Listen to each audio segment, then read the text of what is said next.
I am the storyteller, and I am here to help you today. I know you use this video to fall asleep, so before that, like the video and subscribe to the channel. Now get comfortable and relax. The scratching sound came from directly above my bed.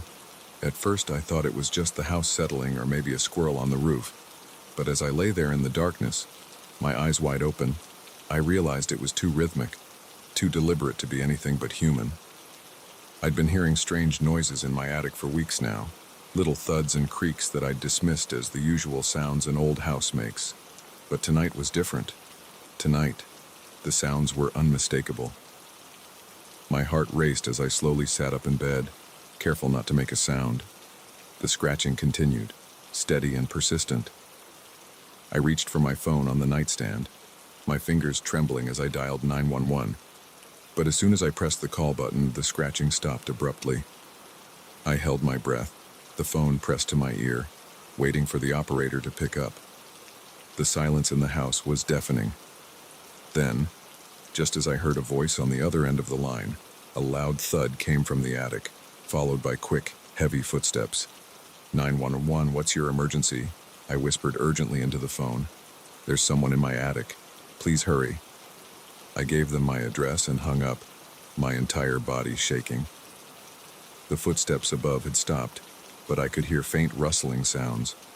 Whoever was up there was still moving around. I slipped out of bed, my bare feet silent on the cold hardwood floor. I needed to get out of the house, but the stairs to the first floor were directly beneath the attic access. If I tried to leave, I'd be right in the intruder's path. Instead, I crept to my closet and grabbed the baseball bat I kept there for protection. My palms were sweaty as I gripped it tightly, my eyes fixed on the ceiling. The minutes ticked by agonizingly slowly. Where were the police? I strained my ears, hoping to hear sirens, but all I could hear was my own ragged breathing and the occasional creak from above. Then, a new sound made my blood run cold. It was coming from the hallway outside my bedroom, the soft scraping of the attic access panel being moved. My throat tightened as I realized the intruder was coming down. I pressed myself against the wall next to my bedroom door, the bat raised and ready. My heart was pounding so hard I was sure it would give me away. The hallway floorboards creaked under the weight of slow, careful footsteps. They paused just outside my door. I held my breath, every muscle in my body tense. The doorknob turned slowly, and the door began to open. In the dim light from my window, I saw a shadow fall across the floor. As the figure stepped into the room, I swung the bat with all my might. There was a sickening thud and a cry of pain. The intruder stumbled backward, and I took the opportunity to run. I bolted past them, down the stairs and out the front door into the cool night air. I ran to my neighbor's house, pounding on their door until the porch light flicked on. As they opened the door, I finally heard the blessed sound of police sirens in the distance. The next hour was a blur of police statements and questions. They searched my house thoroughly, but found no sign of the intruder. They assured me that they would increase patrols in the area and suggested I stay with a friend for a few days, but I couldn't shake the feeling that they had missed something. The way the intruder had moved, how they seemed to know the layout of my house. It felt too familiar, too practiced. Against my better judgment, I decided to stay. I couldn't explain it, but I needed to know what was happening in my own home. The next day, I called a locksmith and had every lock in the house changed. I installed a security system with cameras covering every entrance, but even with these precautions, I couldn't relax. Every little sound made me jump, and I found myself constantly checking the attic access panel. A week passed without incident, but my unease grew. I couldn't shake the feeling that I was being watched, even when I was alone in the house. I started noticing little things out of place. A book moved on the shelf. A cup in the sink I didn't remember using. I knew I was probably being paranoid, but I couldn't help myself. I started spending hours examining every inch of my house, looking for any sign of how the intruder had gotten in. It was during one of these searches that I found it. I was in the spare bedroom, running my hands along the baseboards, when I felt a slight give in the wall. My heart raced as I pressed harder. and suddenly a small section of the wall swung inward. Behind it was a narrow passage, dark and musty. I shone my flashlight inside, revealing a crude ladder leading up to the attic. My hands shook as I realized the truth. There had been a hidden entrance to my attic this whole time. I should have called the police right then, but curiosity and a need for answers overrode my common sense. I took a deep breath and started climbing. The attic was bigger than I had imagined, stretching the entire length of the house. My flashlight beam cut through the darkness, revealing piles of boxes and old furniture. But as I moved deeper into the space, I saw something that made my stomach churn. In the far corner, hidden behind a stack of old trunks, was a makeshift living area. There was a sleeping bag on the floor, surrounded by empty food wrappers and water bottles. A small battery-powered lamp sat on an overturned crate, next to a pile of books. But what really caught my eye was the wall behind this little camp. It was covered in photographs, dozens of them.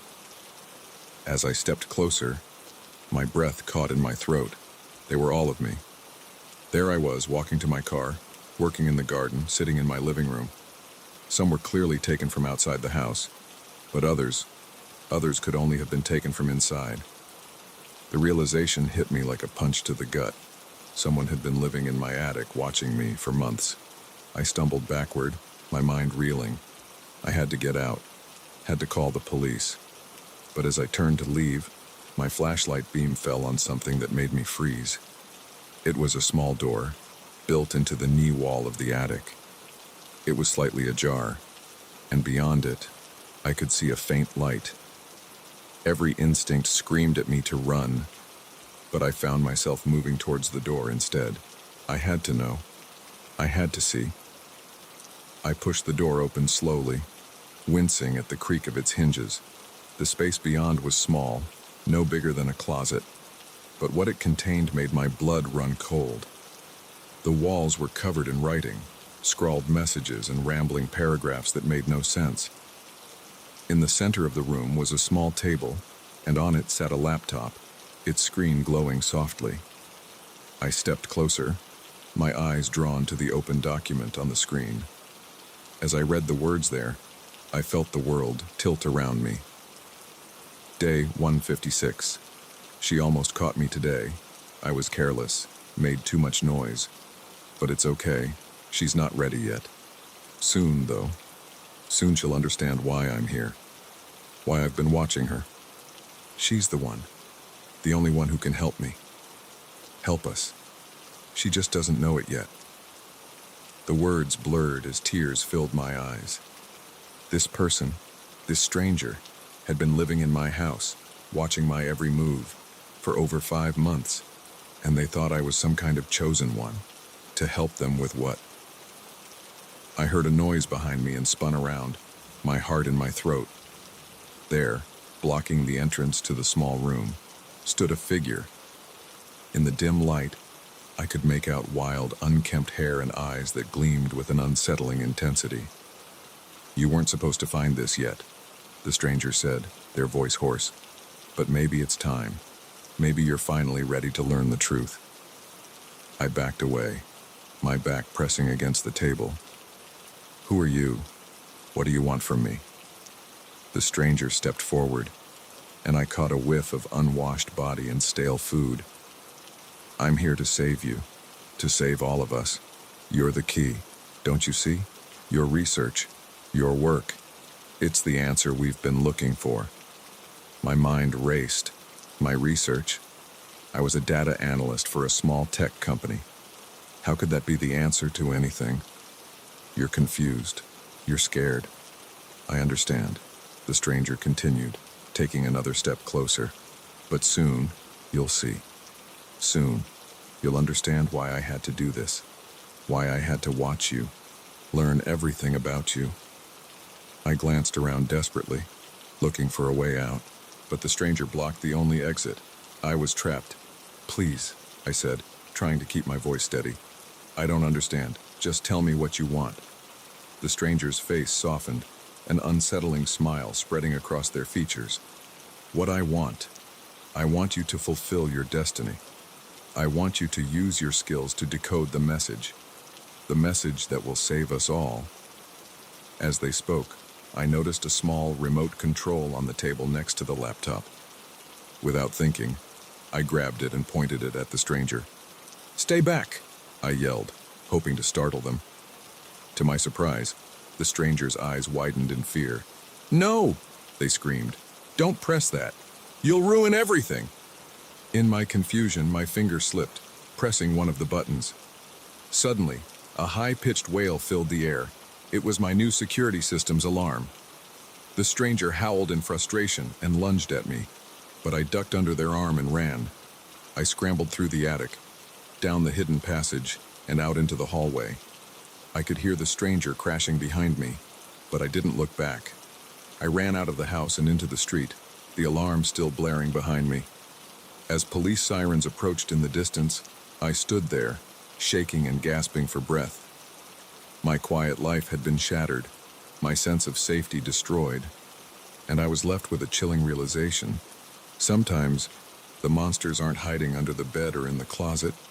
Sometimes they're right above us, watching and waiting.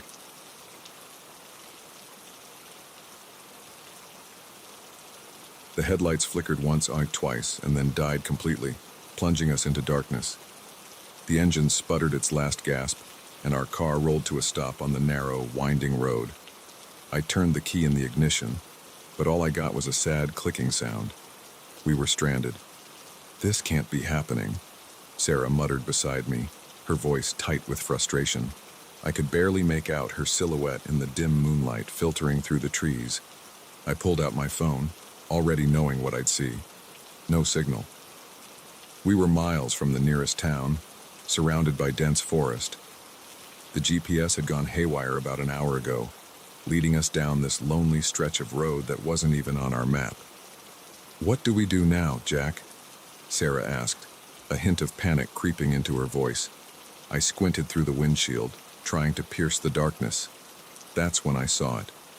A faint glow in the distance, off to our right. "Look," I said, pointing. "There's a light. Must be a house or something. Maybe they have a phone we can use." Sarah hesitated. "I don't know. Walking up to a stranger's house in the middle of nowhere. It seems risky." I understood her concern, but we didn't have many options. It's either that, or spend the night in the car and hope someone drives by tomorrow, which, judging by how deserted this road is, might not happen. She sighed, relenting. "Okay, but let's be careful." We grabbed our flashlights from the glove compartment and stepped out of the car. The night air was cool and damp, heavy with the scent of pine and wet earth. Our footsteps crunched on the gravel as we made our way towards the light. As we got closer, I could make out the shape of a large farmhouse. It was old, with peeling paint and a sagging porch, but warm light spilled from the windows, promising shelter and help. We approached the front door, and I raised my hand to knock. Before I could, the door swung open, revealing a tall, thin man with graying hair and deep-set eyes. "Well, hello there," he said, his voice gravelly, but not unkind. "What brings you folks out here so late?"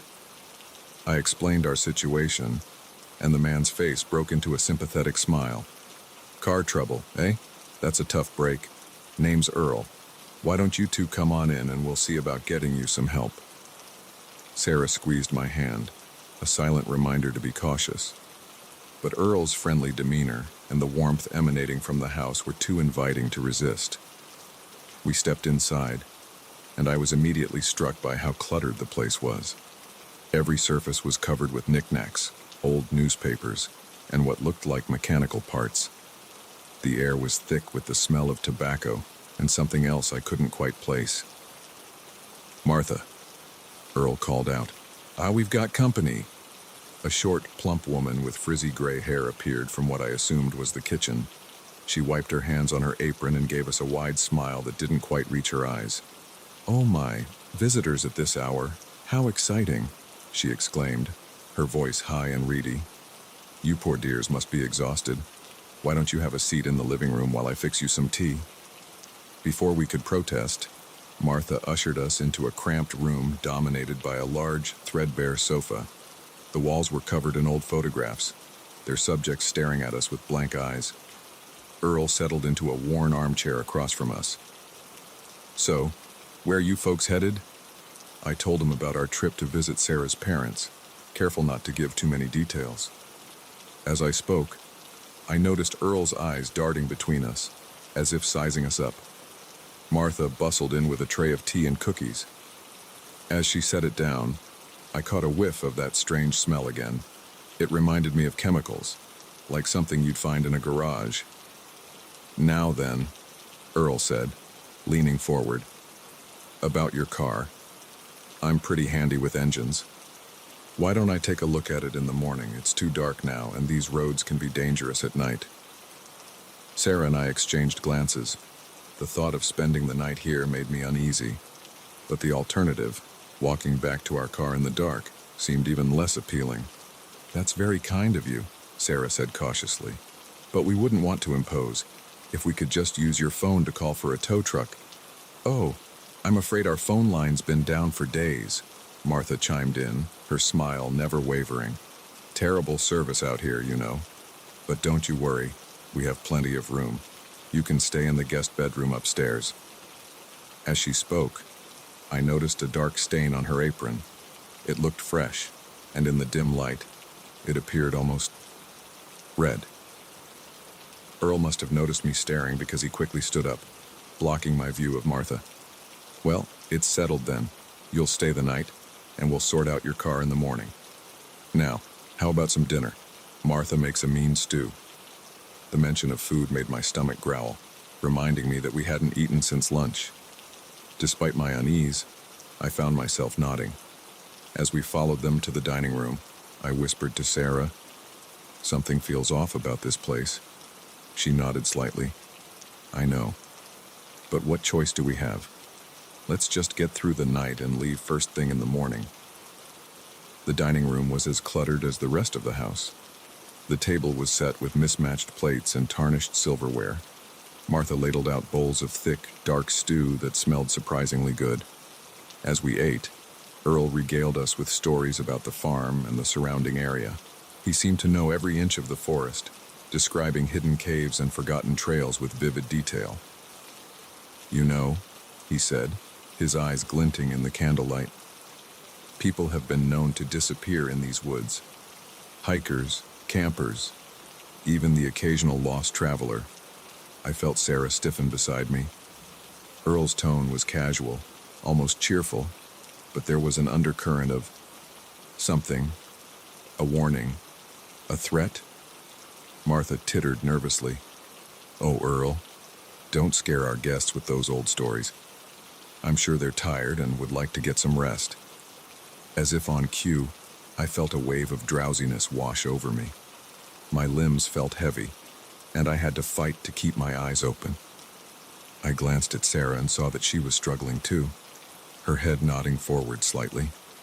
Alarm bells started ringing in my head, but they seemed far away, muffled. I tried to stand, but my legs wouldn't cooperate. I think we should go to bed," I managed to slur out. Earl's smile widened, showing too many teeth. Of course. Martha, why don't you show our guests to their room?" The trip up the stairs was a blur. I vaguely remember Martha's constant chatter as she led us to a small, musty bedroom with a single bed.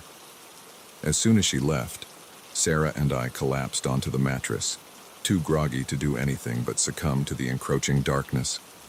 I don't know how long I slept, but I woke with a start, my head pounding. The room was pitch black, and for a moment, I couldn't remember where I was. Then it all came rushing back. The car, the farmhouse, Earl and Martha. I fumbled for my phone, using its dim light to check the time. 3:17 a.m. Sarah was still asleep beside me, her breathing deep and even. That's when I heard it. Voices, muffled but audible, coming from somewhere below us. I strained to listen, catching snippets of conversation. "Perfect condition. Fetch a good price. Have to move quickly. My blood ran cold as the implications of what I was hearing sank in. We needed to get out of here, now. I shook Sarah awake, clamping a hand over her mouth to stifle her startled cry. "We have to go," I whispered urgently. "Something's very wrong here." She nodded, her eyes wide with fear. We crept to the door, wincing at every creak of the old floorboards. The hallway was dark and silent, but I could still hear the murmur of voices from downstairs. We made our way down the stairs, pausing at every sound. As we reached the bottom, I saw light spilling from beneath a closed door. The basement, I realized. We were almost to the front door when a floorboard let out a loud groan under my foot. The voices in the basement suddenly stopped. "Did you hear that?" Earl's voice, no longer friendly but sharp with suspicion. Sarah and I didn't wait. We bolted for the door, fumbling with the lock. Behind us, I heard the basement door open, followed by rapid footsteps. We burst out into the cool night air, running blindly down the overgrown driveway. I could hear Earl shouting behind us, his words lost in the pounding of my heart.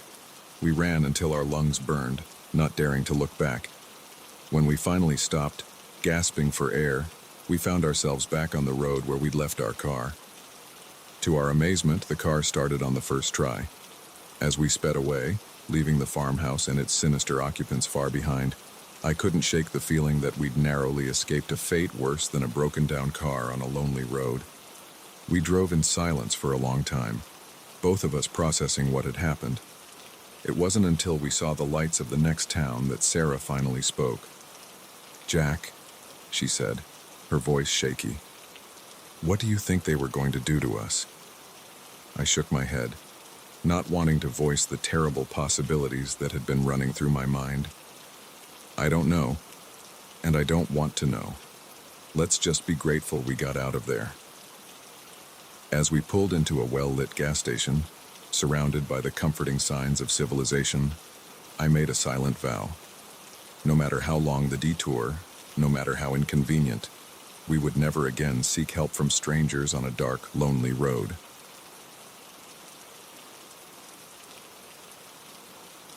The first thing I noticed was the silence. No birds chirping, no leaves rustling, just an eerie stillness that seemed to swallow every sound.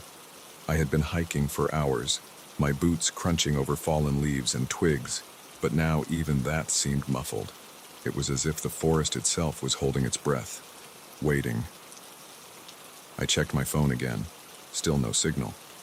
The GPS had stopped working about an hour ago, leaving me with nothing but a vague sense that I was heading in the right direction. The sun was sinking lower in the sky, painting the trees with long shadows that seemed to reach for me like grasping fingers. I should have turned back when I realized I was lost. Should have retraced my steps and found my way to the marked trail. But something kept pulling me forward, a mixture of stubbornness and curiosity that I would soon regret. As the light faded, I spotted a flicker of brightness through the trees. Hope surged through me. Maybe it was a ranger station or a campsite. I quickened my pace, pushing through the underbrush towards the light. What I found instead made me stop in my tracks.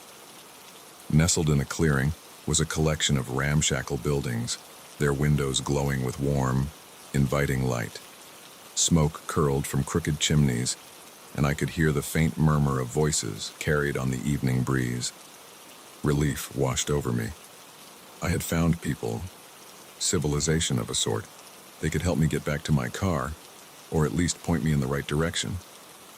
I stepped into the clearing, waving to catch someone's attention. The reaction was immediate and unsettling. The voices cut off abruptly, and I saw curtains twitch in windows as faces peered out at me.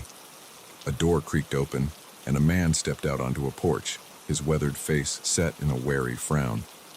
"Evening," I called out, trying to keep my voice friendly and non-threatening. "I'm sorry to intrude, but I've gotten a bit turned around on the trails. I was hoping you could point me back to the main road."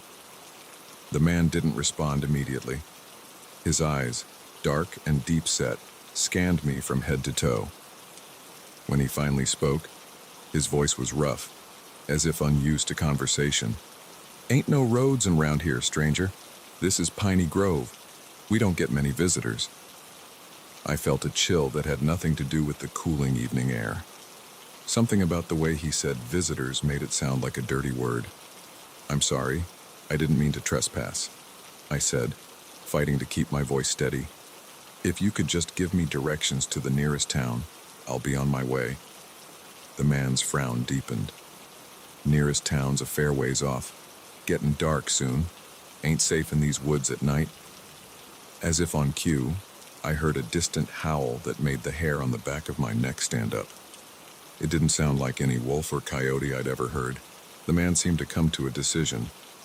"Reckon you better come inside. We'll sort you out in the morning." Part of me wanted to refuse, to turn and run back into the forest, but the rational part of my brain knew that would be suicide. I was lost. It was getting dark, and who knew what kind of animals were out there? Reluctantly, I nodded and followed him towards one of the larger buildings. As we walked, I noticed more people emerging from the other houses. They watched me with a mixture of curiosity and suspicion, their faces gaunt and pale in the fading light. Children peered around their parents' legs, their eyes wide and unblinking. The inside of the building was dimly lit by oil lamps, casting flickering shadows on walls covered in faded floral wallpaper. The furniture looked ancient, as if it had been passed down through generations. The air was thick with the smell of wood smoke and something else. Something earthy and slightly sweet that I couldn't quite place. "Name's Ezekiel," the man said, gesturing for me to sit at a worn wooden table. "This here's my wife, Martha."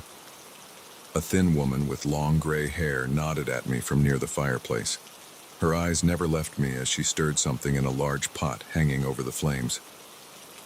"I'm Lisa," I said, forcing a smile. "Thank you for your hospitality." Ezekiel grunted in response. "You'll stay here tonight. In the morning, we'll see about getting you back where you came from." I wanted to protest, to insist on leaving right away, but I knew it would be pointless. I was at their mercy, at least for now. Martha ladled some stew into a chipped bowl and set it in front of me.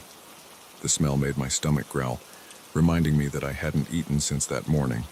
I took a cautious bite, surprised by the rich, gamey flavor. "What kind of meat is this?" I asked, more to break the uncomfortable silence than out of real curiosity. "Best not to ask questions you don't want answers to," Ezekiel replied, his tone making it clear that the subject was closed. As I ate, I couldn't shake the feeling that something was very wrong here.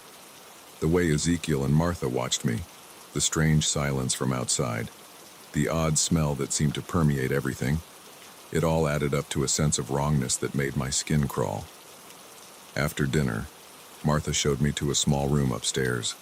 The bed was lumpy, and the blankets smelled musty, but I was too exhausted to care. I lay down, fully clothed, and tried to sleep. I must have dozed off because I woke with a start, disoriented in the unfamiliar darkness. For a moment, I couldn't remember where I was. Then it all came flooding back. The hike, getting lost, finding Piney Grove. A noise from outside caught my attention. Voices, low and urgent, drifted up from below. I crept to the window, careful not to make any noise, and peered out. In the moonlight, I could see a group of people gathered in the center of the clearing. They were dressed in long robes, their faces hidden by hoods. In the center of the circle stood Ezekiel, his arms raised as he spoke in a language I didn't recognize. My heart pounded in my chest as I watched the strange ritual unfold. What kind of place had I stumbled into? Suddenly, one of the robed figures looked up, straight at my window. I ducked down, praying they hadn't seen me. I waited, barely breathing, for what felt like hours. When I finally dared to look again, the clearing was empty. Sleep was impossible after that. I lay in bed, every creak of the old house making me jump. As soon as the first light of dawn crept through the window, I made my decision. I had to get out of here. I eased the door open, wincing at every squeak of the hinges. The house was silent as I crept down the stairs, my heart in my throat. I had just reached the front door when a voice behind me made me freeze. "Leavin'? So soon?" I turned slowly to see Ezekiel standing at the foot of the stairs, his eyes glittering in the dim light. I thought I'd get an early start, I stammered, reaching for the door handle. Ezekiel took a step towards me. Ain't polite to leave without saying goodbye, especially when you've seen things you shouldn't. My blood ran cold. I didn't see anything, I lied, my voice shaking. Please, I just want to go home. He shook his head slowly. I'm afraid that ain't possible. You see, Piney Grove has ways of dealing with outsiders who learn our secrets. I didn't wait to hear more. I yanked the door open and ran, my feet pounding on the dirt as I sprinted towards the trees. Behind me, I could hear shouts and the sound of pursuit. I ran blindly through the forest, branches whipping at my face, roots threatening to trip me with every step. The strange, howling cry I had heard the night before echoed through the trees, closer now, and filled with a hungry eagerness that sent chills down my spine. I don't know how long I ran. My lungs burned, and my legs felt like lead, but terror kept me moving. The sounds of pursuit faded, but I didn't slow down. I couldn't shake the feeling that something was still after me, something that didn't need to run to catch its prey. Just when I thought I couldn't go on, I burst out of the trees onto a paved road. A car was approaching, and I waved my arms frantically, not caring how crazy I must look. The car screeched to a halt, and an elderly couple peered out at me in concern. "Are you all right, dear?"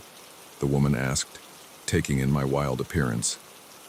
I glanced back at the forest. There was no sign of pursuit, but I could feel eyes watching me from the shadows between the trees. "Please," I gasped, "I need to get out of here. Can you give me a ride to the nearest town?" They hesitated for only a moment before nodding, and I scrambled into the back seat. As we drove away, I kept my eyes on the receding tree line, half expecting to see robed figures emerge from the forest, but there was nothing, just trees and shadows, hiding whatever secrets lay within. I never reported what happened in Piney Grove. Who would believe me? Sometimes, late at night, I still hear that strange howl in my dreams, and I wake up in a cold sweat, grateful for the familiar sounds of the city around me. But I know the truth.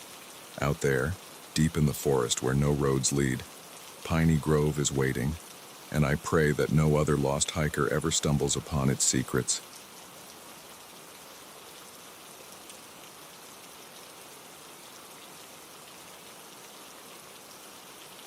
The flickering fluorescent light cast an eerie glow over the empty lab. At 2 a.m., I should have been the only one there. But when I heard footsteps echoing down the hallway, I knew my quiet night of research was about to take an unsettling turn. I'd been burning the midnight oil for weeks, poring over data and running simulations for my thesis. The lab had become a second home, its familiar hum of equipment and faint chemical smell oddly comforting. Tonight, though, that comfort vanished the moment I realized I wasn't alone. The footsteps grew louder, more deliberate. I held my breath, eyes fixed on the door. It swung open, revealing a figure I recognized but didn't expect. Dr. Reeves, my thesis advisor's colleague.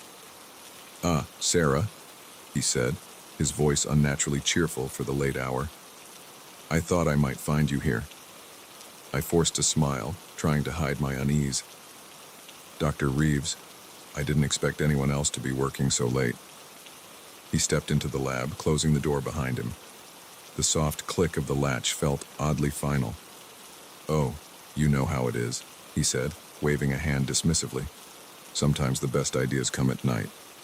I nodded, turning back to my computer screen in the hope he'd take the hint and leave. But instead, I felt him move closer, peering over my shoulder at the data sprawled across my monitor. "Well, fascinating work you're doing here," he murmured, his breath uncomfortably warm on my neck. "Remind me again, what's the focus of your research?" I shifted in my chair, putting some distance between us. "It's a new approach to data encryption," I explained, keeping my voice neutral, "using quantum entanglement to create unbreakable codes." His eyes lit up with an intensity that made my skin crawl. "Unbreakable codes, you say? Now that's interesting. Very interesting indeed." Something in his tone set off alarm bells in my head. Dr. Reeves had always been polite but distant in our previous interactions. This sudden interest felt wrong, almost predatory. "It's still early stages," I said, minimizing the window on my screen. "Lots of work to do before it's anywhere near practical application." He chuckled, a low sound that raised the hair on the back of my neck. "Oh, I'm sure, but even early-stage research can be, valuable. To the right people, of course." My heart began to race. Was he implying what I thought he was? I stood up, needing to put more space between us. "Well, it's getting late. I should probably head home." Dr. Reeves didn't move. His eyes, usually hidden behind thick glasses, seemed to bore into me. "Before you go, I'd love to take a closer look at your data. Maybe I could offer some insights." I hesitated, my instincts screaming at me to get out. But he was a respected professor, a colleague of my advisor. Refusing outright could have consequences for my academic career. "I appreciate the offer," I said carefully, "but I don't think that would be appropriate. You know how it is with research integrity and all that." His friendly demeanor slipped for a moment, revealing something harder underneath. "Come now, Sarah. We're all colleagues here. Sharing knowledge is what academia is all about, isn't it?" I took a step back, bumping into the lab bench behind me. "Of course, but this is my thesis work. I'm not comfortable sharing the raw data until it's been properly vetted and published." Dr. Reeves' smile didn't reach his eyes. "I understand. But you know, a young researcher like yourself could benefit from additional support, both academic and financial." The implication hung in the air between us. My mouth went dry as I realized the full extent of what was happening. Dr. Reeves wasn't just being nosy or overstepping boundaries. He was trying to steal my research. "I'm doing fine, thank you," I said, my voice steadier than I felt. "Now, if you'll excuse me, I really need to go." I moved to grab my bag, but he stepped in front of me, blocking my path to the door. "I don't think you understand the opportunity I'm offering you, Sarah. Your work could be revolutionary, but without the right connections, it might never see the light of day. I have those connections. I can make sure your research gets the attention it deserves." My mind raced, trying to find a way out of this situation. I glanced at the emergency exit, but it would trigger an alarm if opened. My phone was in my bag, on the other side of Dr. Reeves. "I appreciate your interest," I said, fighting to keep my voice calm, "but I'm not interested in any outside help. My advisor and I have everything under control." His expression hardened. "Your advisor doesn't understand the potential of what you're working on, but there are people who do. People who would pay handsomely for a peek at your research." The pretense was gone now. He was openly admitting to wanting to sell my work to the highest bidder.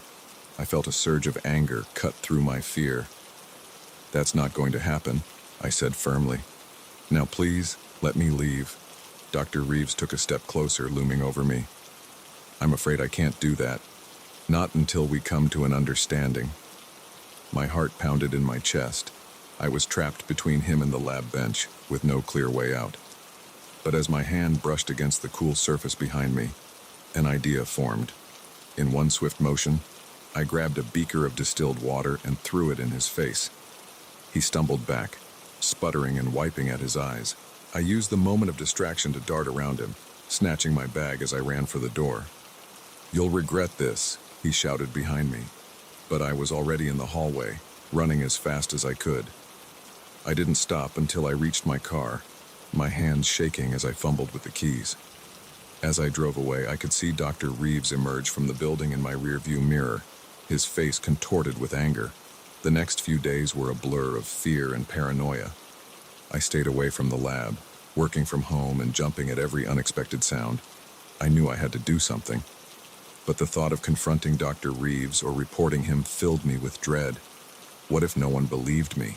What if it ruined my academic career? But as the initial shock wore off, anger began to replace fear. This was my research, my hard work. I wasn't going to let someone steal it or intimidate me into giving it up. I set up a meeting with my advisor, Dr. Chen. As I sat in her office, my palms sweating and my heart racing, I told her everything that had happened that night in the lab.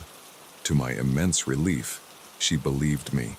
More than that, she was furious on my behalf.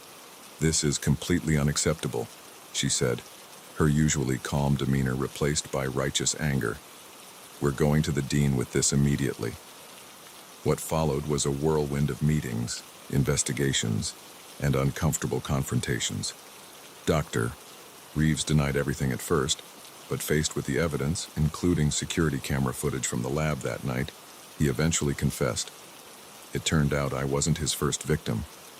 Other students and researchers came forward with similar stories of pressure and attempted theft. The scandal rocked the department, leading to Dr. Reeves' dismissal and a complete overhaul of research security protocols. As for me, I threw myself back into my work with renewed determination. The experience had shaken me, but it had also shown me the value of what I was doing. If people were willing to go to such lengths to steal it, then it must be worth protecting and pursuing. Months later, as I stood at the podium presenting my completed thesis, I felt a sense of triumph that went beyond academic achievement. I had faced a threat to my work and my integrity, and I had come out stronger for it. The applause that followed my presentation was sweet, but the real victory was in knowing that the research was mine, earned through hard work and perseverance in the face of adversity. As I left the auditorium, Dr. Chen caught up with me, a proud smile on her face. "Brilliant work, Sarah," she said. "You know, we've received some interesting inquiries about potential applications for your encryption method, completely above board, of course." I grinned, feeling a mix of excitement and vindication. "That's great news. I can't wait to see where this research goes next." As we walked out into the bright sunlight, I felt a sense of optimism about the future. The path ahead might not always be easy or straightforward, but I knew now that I had the strength to face whatever challenges came my way. The incident with Dr. Reeves had taught me a valuable lesson. In the world of cutting-edge research, knowledge truly is power. And sometimes, protecting that knowledge is just as important as discovering it in the first place.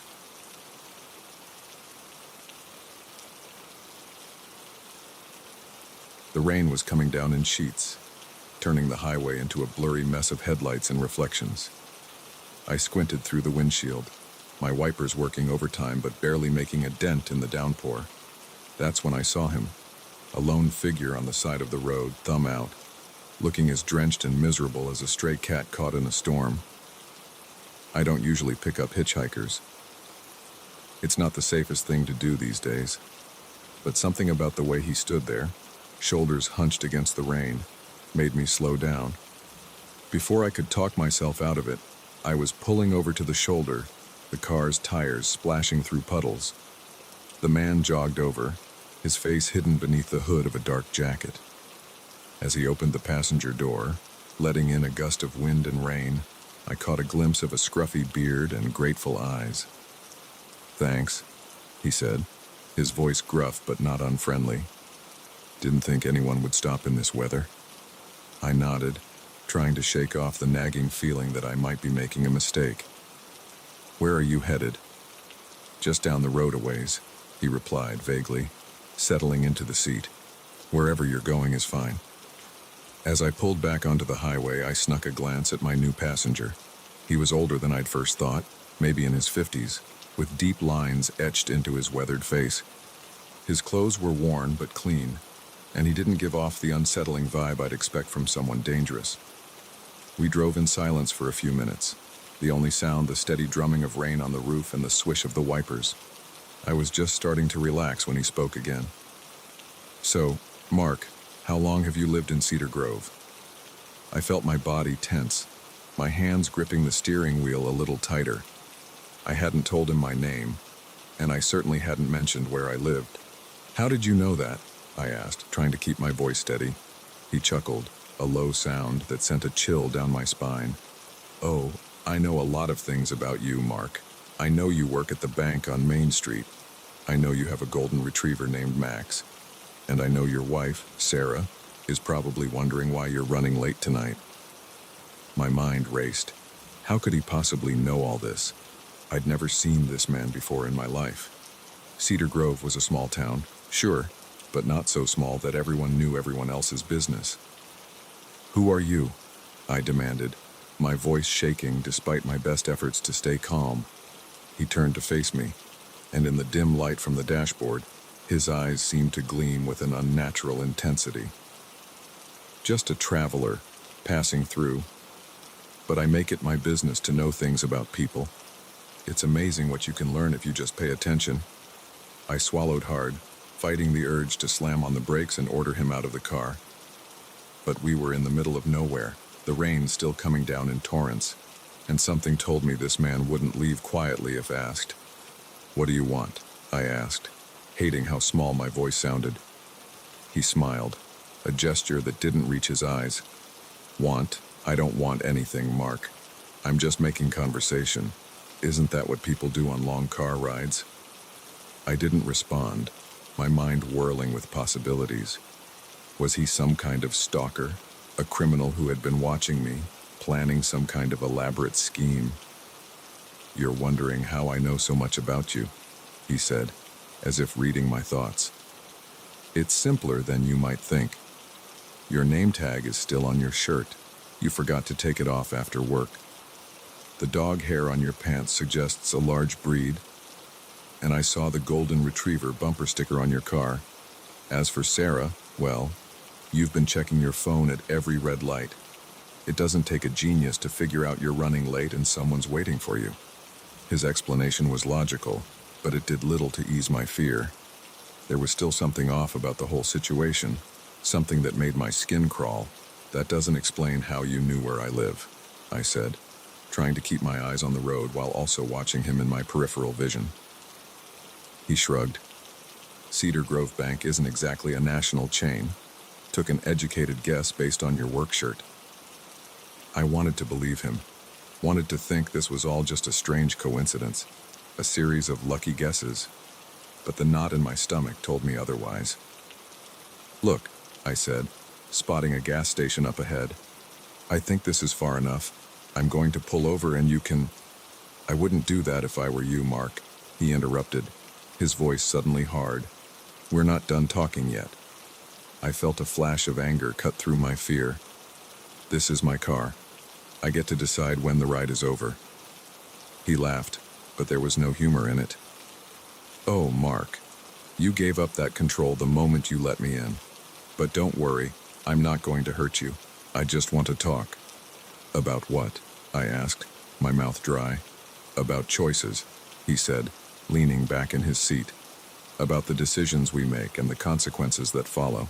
For instance, your decision to embezzle money from the bank. Small amounts in here and there. Nothing anyone would notice right away. But it adds up, doesn't it?" My blood ran cold. There was no way he could know about that. I'd been so careful, covering my tracks, making sure the numbers always balanced out. "I don't know what you're talking about," I lied, but my voice sounded weak even to my own ears. He turned to look at me, his eyes boring into mine. "Don't insult my intelligence, Mark. We both know the truth. The question is, what are you going to do about it?" I gripped the steering wheel so tight my knuckles turned white. "Are you blackmailing me? Is that what this is?" He shook his head, looking almost disappointed. "Blackmail is such an ugly word. I prefer to think of this as an opportunity, a chance for you to make things right before it's too late." "What do you mean?" I asked, even though part of me didn't want to know the answer. "The bank is conducting an audit next week," he said casually, as if discussing the weather. "They're going to find the discrepancies. And when they do, your comfortable life in Cedar Grove will come crashing down. Unless—" He let the word hang in the air between us. I knew I shouldn't ask, shouldn't engage with this stranger who seemed to know far too much about my life and my mistakes. But I couldn't help myself. "Unless what?" "Unless you turn yourself in," he said simply. "Go to your boss first thing tomorrow morning. Confess everything. Pay back what you took. It won't be easy, but it'll be a lot better than waiting for them to discover it on their own." I laughed bitterly. And why would I do that, eh? Why should I believe anything you say? He sighed, reaching into his jacket pocket. I tensed, half expecting him to pull out a weapon. Instead, he produced a small, leather-bound notebook. "Because I have proof," he said, flipping it open. "Dates, amounts, account numbers, everything they'll need to convict you. I'm giving you a chance to get ahead of this, Mark, a chance you don't deserve, but one I'm offering nonetheless." My mind reeled. How had he gotten this information? Who was he really? But even as these questions swirled in my head, I knew he was right. The audit would expose everything, and if I didn't act first, I'd lose far more than just my job. "Why are you doing this?" I asked, my voice barely above a whisper. "Why do you care what happens to me?" He was quiet for a long moment, staring out at the rain-slicked road ahead. When he spoke, his voice was softer, almost sad. "Let's just say I've been where you are, Mark. Made the same mistakes. Thought I could outsmart the system. I learned the hard way that there's always a reckoning. I'm trying to save you from that pain." We drove in silence for several minutes, the weight of his words settling over me like a heavy blanket. As we approached the outskirts of Cedar Grove, I knew I had a decision to make. "There's a diner up ahead," I said finally. "I'll drop you off there." He nodded, seemingly satisfied. As I pulled into the diner's parking lot, he gathered his things, preparing to step back out into the rain. "Remember, Mark," he said, his hand on the door handle. "First thing tomorrow morning, it's your only chance." Before I could respond, he was gone, disappearing into the stormy night as quickly as he had appeared. I sat there for a long time, the engine idling, rain pattering on the roof. Finally, I pulled out my phone and dialed Sarah's number. "Hey," I said when she answered, my voice thick with emotion. "I'm on my way home. But I need to talk to you about something important when I get there." As I hung up and put the car in drive, I felt a strange mix of dread and relief. The road ahead wouldn't be easy, but for the first time in months, I felt like I was heading in the right direction. The mysterious hitchhiker had given me a second chance. Now it was up to me to make the most of it.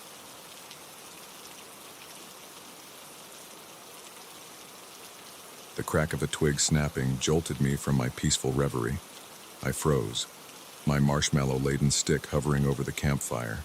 The dense forest around me, which had seemed so inviting during the day, now loomed ominously in the gathering dusk. I held my breath, straining to hear over the crackling of the fire. There it was again, the unmistakable sound of footsteps, too heavy and deliberate to be an animal. I'd come to these woods alone, seeking solitude and a break from the chaos of city life. Now, as fear crept up my spine, I was acutely aware of just how isolated I truly was. Slowly, I set down my stick and reached for the flashlight beside me. The beam cut through the encroaching darkness, illuminating the dense undergrowth at the edge of my campsite.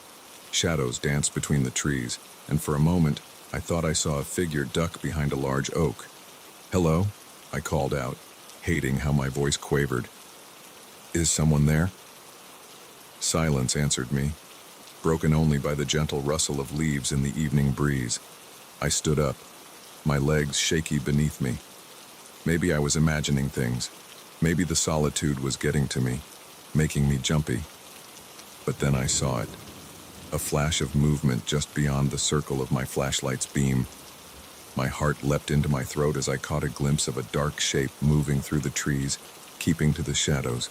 Fight or flight instinct kicked in, and I chose flight. I doused the fire as quickly as I could, plunging the campsite into darkness. Fumbling in the dim light of my flashlight, I grabbed my backpack and started shoving in whatever I could reach. My water bottle, a bag of trail mix, my map. The sound of footsteps grew closer, no longer trying to be stealthy. Whoever was out there knew I had spotted them. They were coming. I abandoned the rest of my gear and took off into the woods, my flashlight bobbing wildly as I ran.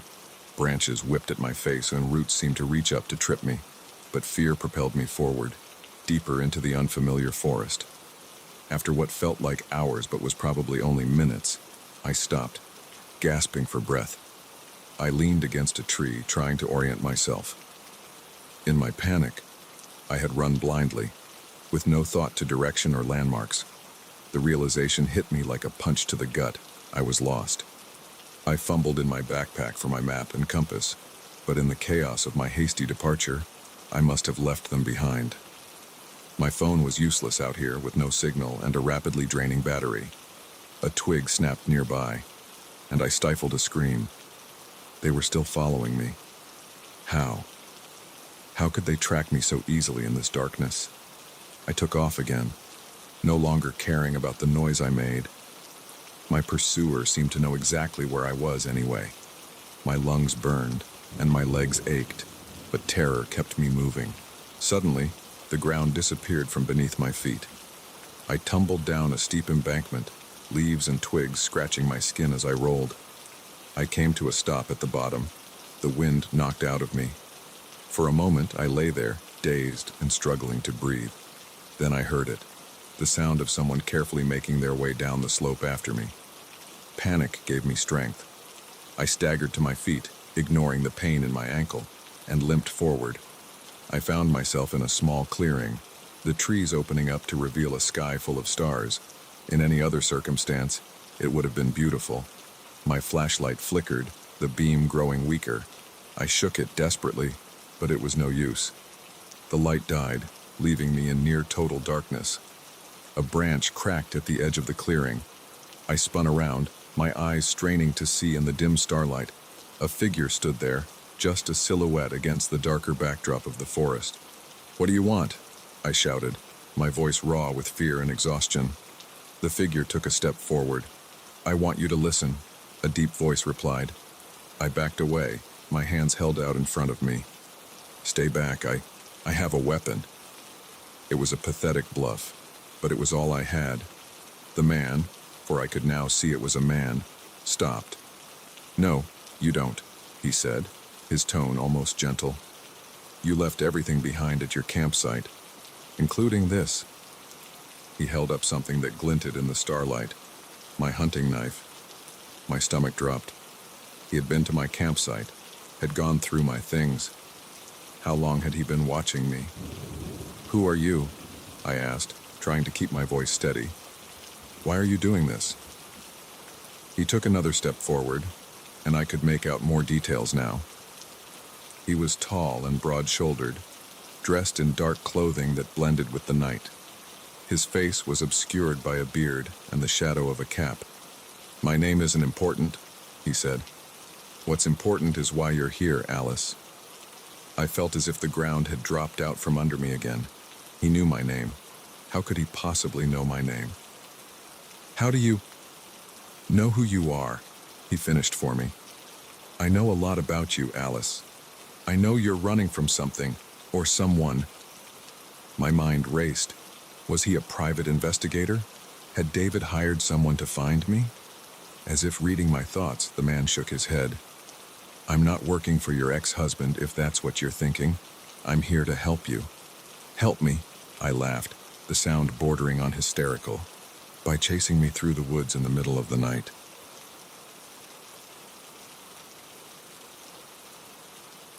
The first night in our new home, I woke to the sound of children laughing. It was faint, almost dreamlike, but unmistakable. The thing is, we didn't have any children. My wife, Sarah, and I had just moved into the old Johnson farmhouse on the outskirts of town. It was a beautiful place. All weathered wood and wraparound porch, set on 10 acres of rolling hills and ancient oak trees.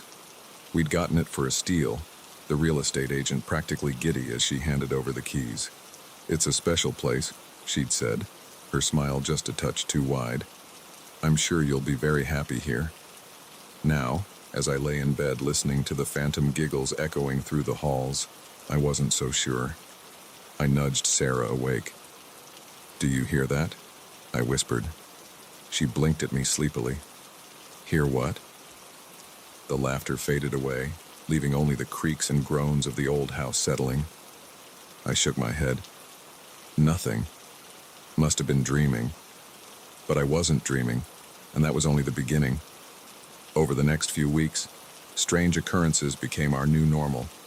Items would move on their own, appearing in places we knew we hadn't left them. The temperature would drop suddenly in certain rooms, cold spots that made your breath fog even on the warmest days. And always, there was the laughter. Sarah tried to rationalize it all. The moving objects were just us being forgetful in a new place. The cold spots were drafts in an old house. The laughter was probably just kids from a neighboring farm, sound carrying far in the country quiet. I wanted to believe her, but deep down, I knew something wasn't right. It came to a head about a month after we moved in. I was in the attic, unpacking some of the last boxes, when I found the journal. It was old, the leather cover cracked and faded, tucked away behind a loose board in the wall. Curious, I opened it. The handwriting inside was spidery and difficult to read, but as I deciphered the words, a chill ran down my spine. It was a diary, belonging to Margaret Johnson, the matriarch of the family who had built this house over a century ago, and what she described was horrifying. According to Margaret, the land the house was built on was cursed. The local Native American tribe had warned the Johnsons not to build here, that it was a sacred place, a thin spot between worlds. But Thomas Johnson was a stubborn man, and he ignored their warnings. At first, everything seemed fine, but then their children started to change. They became withdrawn, speaking of imaginary friends and games played in empty rooms. Margaret wrote of hearing laughter when no one was there, of toys moving on their own, of shadowy figures glimpsed out of the corner of her eye. And then, one by one, the children disappeared. The last entry was dated 1920. Margaret's handwriting was frantic, barely legible. "They're coming for me now," she wrote. "I can hear them laughing. God forgive us for what we've done." I closed the journal, my hands shaking. It had to be some kind of sick joke, right? A prop left behind by the previous owners to scare new residents. But as I stood there, the attic suddenly felt colder, and I could have sworn I heard a child's giggle right behind me. I practically fell down the attic stairs in my haste to get out. I found Sarah in the kitchen, humming as she prepared dinner. The normality of the scene was jarring after what I'd just read. "Sarah," I said, my voice trembling, "we need to talk about the house." I told her everything, the journal, the curse, the disappearing children. As I spoke, her face grew pale, and I could see the doubt in her eyes warring with the fear she'd been trying to ignore. "Tom," she said slowly, I think I've seen them." She told me about the figures she'd glimpsed in mirrors, always just at the edge of her vision, the way she sometimes felt watched, even when she was alone in the house. The dreams she'd been having, of children calling out to her, begging for help. We sat there in stunned silence, the implications of what we'd discovered settling over us like a heavy blanket. What were we supposed to do now? Call an exorcist, put the house back on the market, and hope some other unsuspecting couple would buy it. Before we could decide on a course of action, the lights flickered.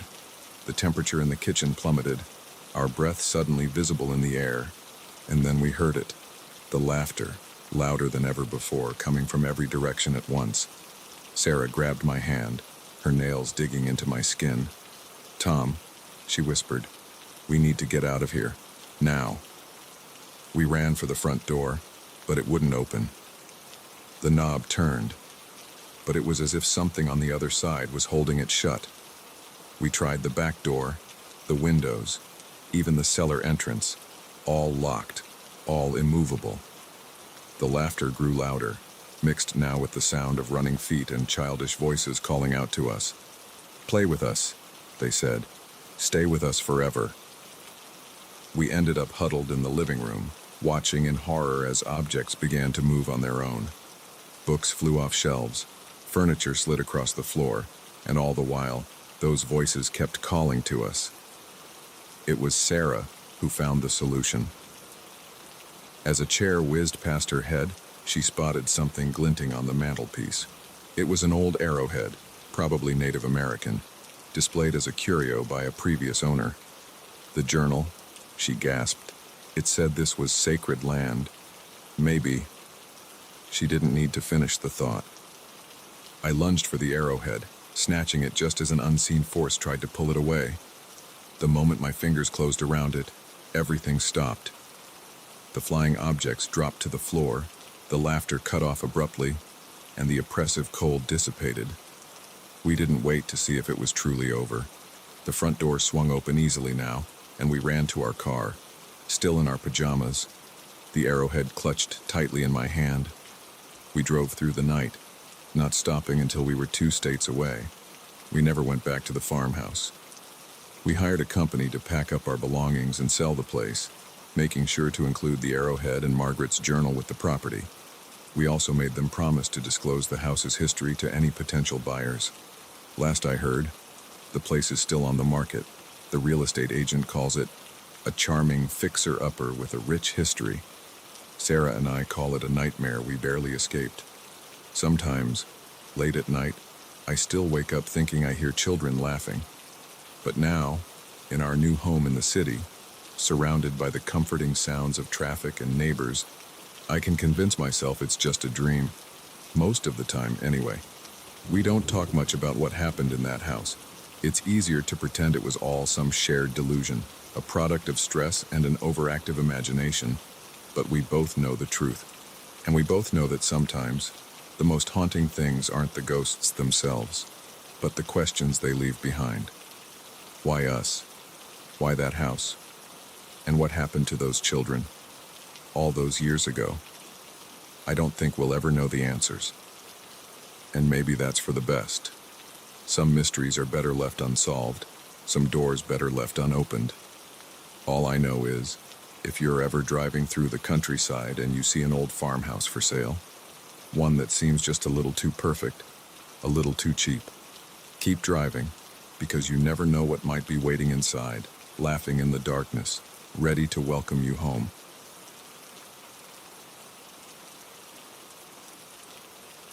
The neon sign flickered weakly in the rain, casting an eerie red glow over the empty parking lot. Mario's Pizza, it read, the NZ sputtering in and out of existence like a dying firefly. I sighed, glancing at the clock on my dashboard, 11:47 p.m. Just one more delivery and I could call it a night. I'd been driving for Mario's for about 6 months now, a job I'd taken to help pay for college. It wasn't glamorous work, but it paid the bills and usually wasn't too eventful. Usually. The pizza box sat on the passenger seat, steam still rising from the vents. The address was way out on the edge of our delivery zone, a part of town I wasn't too familiar with. As I pulled out of the lot, I couldn't shake the feeling that something about this delivery felt off.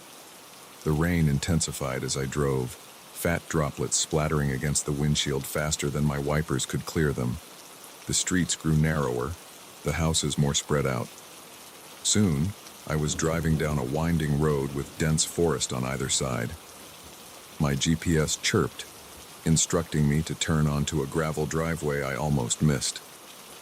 The path was overgrown, branches scraping against the sides of my car as I inched forward.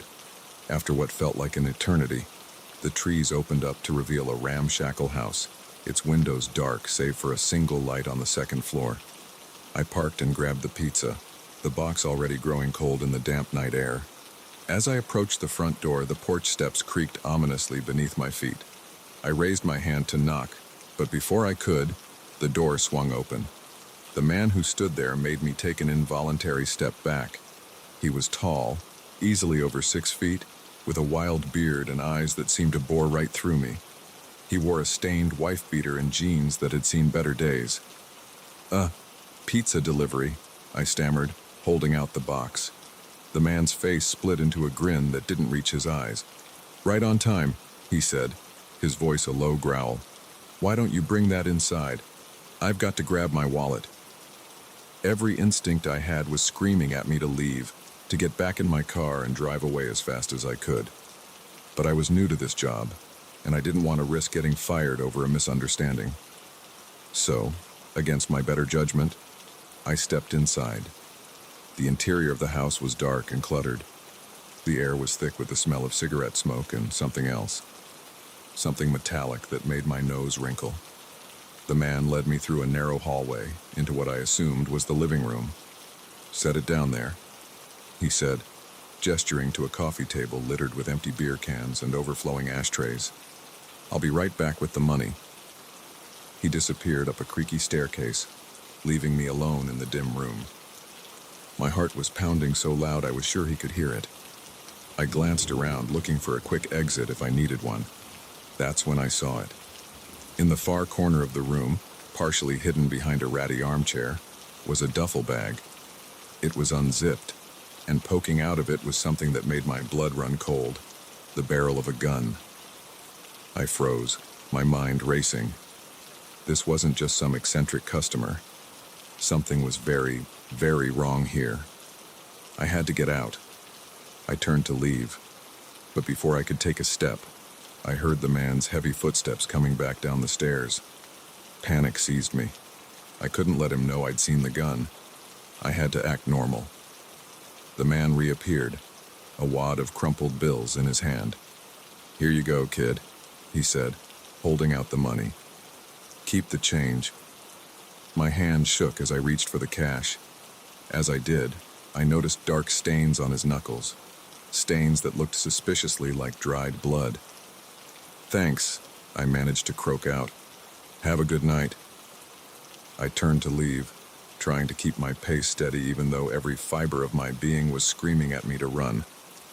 I was almost to the front door when I heard it, a muffled thump from upstairs, followed by what sounded like a strangled cry. The man's hand clamped down on my shoulder, his grip like iron. "You hear something, boy?" I shook my head, not trusting my voice. My eyes darted to the door, tantalizingly close yet impossibly far. "Good," he said, his tone menacing. "Because there's nothing to hear. Now why don't you get on home? It's late, and these roads can be dangerous at night." He practically shoved me out the door, slamming it behind me. I stumbled down the porch steps, my legs feeling like jelly. The moment I reached my car, I fumbled with the keys, my hands shaking so badly I could barely get them into the ignition. As I reversed down the driveway, my headlights swept across the house one last time. And there, in the upstairs window, I saw a face. A woman's face, pale and terrified, her mouth open in a silent scream. I floored it, gravel spraying as I peeled out onto the main road. My mind was reeling, trying to process what I'd just seen. The gun, the blood, the woman in the window. It all added up to a horrifying conclusion. I needed to call the police.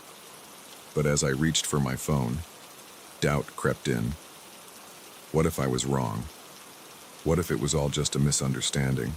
My imagination running wild. I could lose my job, or worse, get in trouble for making a false report. I pulled over to the side of the road, my hands gripping the steering wheel so tight my knuckles turned white. I had to make a decision. Drive back to the pizzeria and pretend nothing happened, or potentially save someone's life. In the end, it wasn't really a choice at all. I dialed 911, my voice shaky as I relayed what I'd seen to the dispatcher. They told me to drive to the nearest police station and wait there. The next few hours were a blur of questions and statements. I told the police everything: the gun, the blood, the woman in the window. They seemed to take it seriously, especially when I gave them the address. It wasn't until the next morning that I found out the full story. The man, it turned out, was wanted in connection with a string of disappearances across 3 states. When the police raided the house, they found evidence of multiple victims. And the woman I saw, she was still alive, held captive in an upstairs bedroom. If I hadn't made that delivery, if I hadn't called the police, she likely wouldn't have survived another day. The following weeks were chaotic. There were more interviews with detectives, a commendation from the police department, even a few requests for interviews from local news stations. Mario gave me a raise and told me I could take as much time off as I needed. But even as the dust settled and life began to return to normal, I couldn't shake the memory of that night. The flickering neon sign, The rain-slicked roads, the face in the window. It all haunted my dreams. I kept delivering pizzas, though. Something about the job felt different now. More important somehow. Every delivery could be someone's lifeline.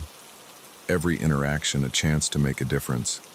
And every time I pull up to a house I've never been to before, every time I knock on a stranger's door, I'm acutely aware of the thin line between ordinary and extraordinary, between a routine delivery and a life-changing event. Because sometimes, the most important moments of our lives come disguised as the most mundane. Sometimes, a simple pizza delivery can change everything.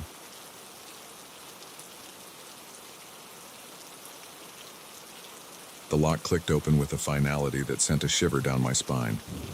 As the door swung inward, revealing the rustic interior of our rented cabin, I couldn't shake the feeling that we were stepping into something we couldn't easily escape.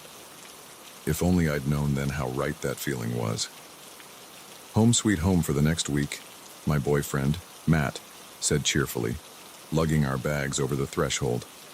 I followed him in, taking in the cozy living room with its stone fireplace and the small kitchenette beyond. It was charming, in that quaint, middle-of-nowhere sort of way. We'd found the listing online, a secluded cabin in the woods, perfect for a romantic getaway. The photos showed stunning views of the surrounding forest and promised a peaceful retreat from our hectic city lives. The price had been almost too good to be true, but we jumped at the chance. Now, standing in the actual space, I felt a tinge of unease. The air inside was stuffy and smelled faintly of mildew. The furniture, while clean, had a worn look that spoke of years of use. And was it my imagination, or did the floorboards creak a little too much under our feet? "Let's open some windows," I suggested, trying to shake off my nerves. "It's a bit musty in here." Matt nodded, moving to the nearest window. He struggled with it for a moment before it finally budged, sliding up with a protesting groan. "Guess they don't open these much," he joked. I forced a smile, but something about the way the window had resisted bothered me. It was almost as if it didn't want to be opened. We spent the rest of the afternoon settling in, unpacking our clothes and stocking the small fridge with the groceries we'd brought. As the sun began to set, casting long shadows through the trees, Matt lit a fire in the fireplace. The warmth and flickering light helped ease some of my tension. "See, this isn't so bad," Matt said, wrapping an arm around me as we sat on the worn sofa. "Just what we needed to relax and reconnect." I leaned into him, wanting to believe it. But as the darkness outside deepened, I couldn't shake the feeling that we were being watched. Every time I glanced at the windows, I half expected to see a face peering in at us. That night, I tossed and turned, unable to get comfortable in the unfamiliar bed. The mattress was lumpy, and the sheets smelled faintly of mothballs. But it wasn't just physical discomfort keeping me awake. There were noises, creaks and groans that seemed too deliberate to be just an old house settling. At one point, I could have sworn I heard footsteps in the hallway outside our room. I lay there, heart pounding, straining to hear, but there was nothing but silence. The next morning, I woke to find Matt already up and making coffee in the kitchenette. "Sleep well?" he asked, handing me a steaming mug. I shook my head, taking a sip of the strong brew. "Not really. This place makes weird noises at night," he chuckled. "That's part of the charm, isn't it? The authentic cabin experience," I wanted to argue. To tell him about the footsteps I thought I'd heard, but I didn't want to spoil our vacation with my paranoia. Instead, I suggested we go for a hike after breakfast. The woods around the cabin were beautiful, all towering pines and dappled sunlight. For a few hours, as we trekked along barely visible trails, I forgot about my unease from the night before. But as we made our way back to the cabin, the feeling of being watched returned, stronger than ever. "Matt," I said, grabbing his arm. "Do you see that?" He followed my gaze to a spot between two distant trees. For a moment, I could have sworn I saw a figure standing there, watching us, but when I blinked, it was gone. "See what?" Matt asked, squinting in the direction I was pointing. I shook my head. "Nothing. Must have been a shadow or something. But I knew it wasn't just a shadow. And as we approached the cabin, I noticed something that made my blood run cold. The window we had struggled to open yesterday was now firmly shut. "Did you close that last night?" I asked Matt, trying to keep my voice steady. He frowned. "No, I don't think so.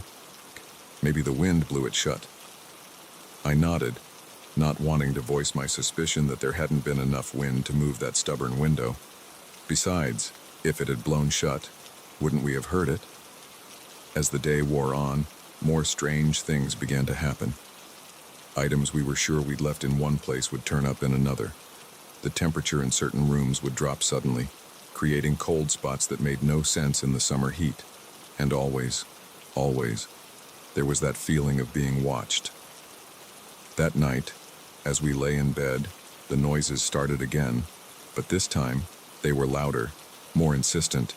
The creaks and groans were joined by a sound like something being dragged across the floor. "Matt," I whispered, shaking him awake. "Do you hear that?" He sat up, rubbing his eyes. "Hear what?" But even as he spoke, a loud thump came from the living room, as if something heavy had fallen. Matt's eyes widened. "Okay, I heard that," he said, throwing back the covers. "Stay here. I'll go check it out." "No!" I grabbed his arm. "We should go together." Slowly, we made our way down the hallway, Matt in front with a flashlight he'd grabbed from the nightstand. The beam cut through the darkness, revealing nothing. The living room was exactly as we'd left it. "See? Probably just something outside," Matt said, but I could hear the uncertainty in his voice. We were about to head back to bed when I noticed something. On the coffee table, next to the book I'd been reading earlier, was a small, leather-bound journal. I was certain it hadn't been there before. With trembling hands, I picked it up and opened it. The pages were filled with handwritten entries, the ink faded with age. As I skimmed the contents, my heart began to race. It was a diary, belonging to a woman named Eleanor, who had lived in this cabin decades ago. She wrote of strange occurrences, of items moving on their own, of voices in the night. And she wrote of a presence, something dark and malevolent that seemed to grow stronger with each passing day. The final entry chilled me to the bone. "It's here," Eleanor had written, her usually neat handwriting now a frantic scrawl. "God help me, it's here and I can't escape. If anyone finds this, please, don't stay. Run while you still can." I looked up at Matt, my face pale. "We need to leave. Now." He opened his mouth to argue, but at that moment, every light in the cabin flickered and died. In the sudden darkness, we heard a sound that could only be described as a low, menacing chuckle. We didn't wait to see what would happen next. Grabbing only our phones and car keys, we ran for the door.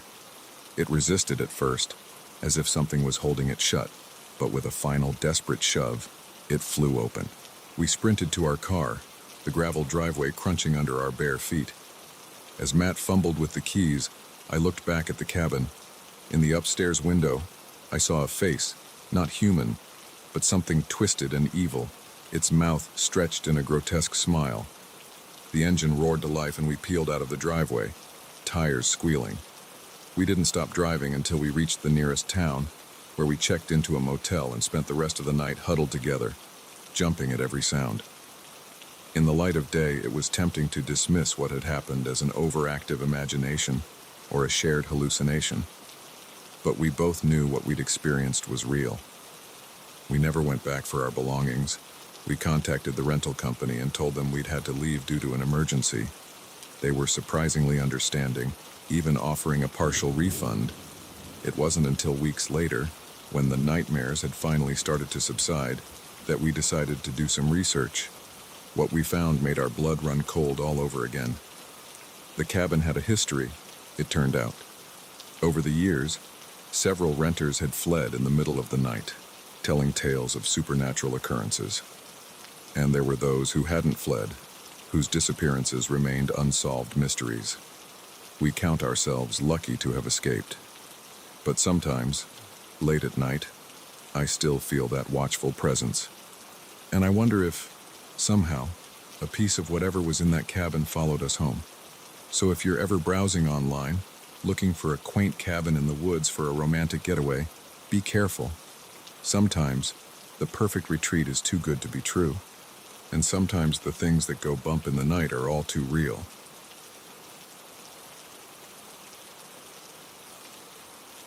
The first sign that something was wrong was the door to the master bedroom. It was closed. I never closed that door, not since I'd started house-sitting for the Wilsons 2 days ago. I stood there, hand hovering over the doorknob, a chill creeping up my spine despite the summer heat. I'd taken this job as a way to make some extra cash during my college break. The Wilsons were loaded.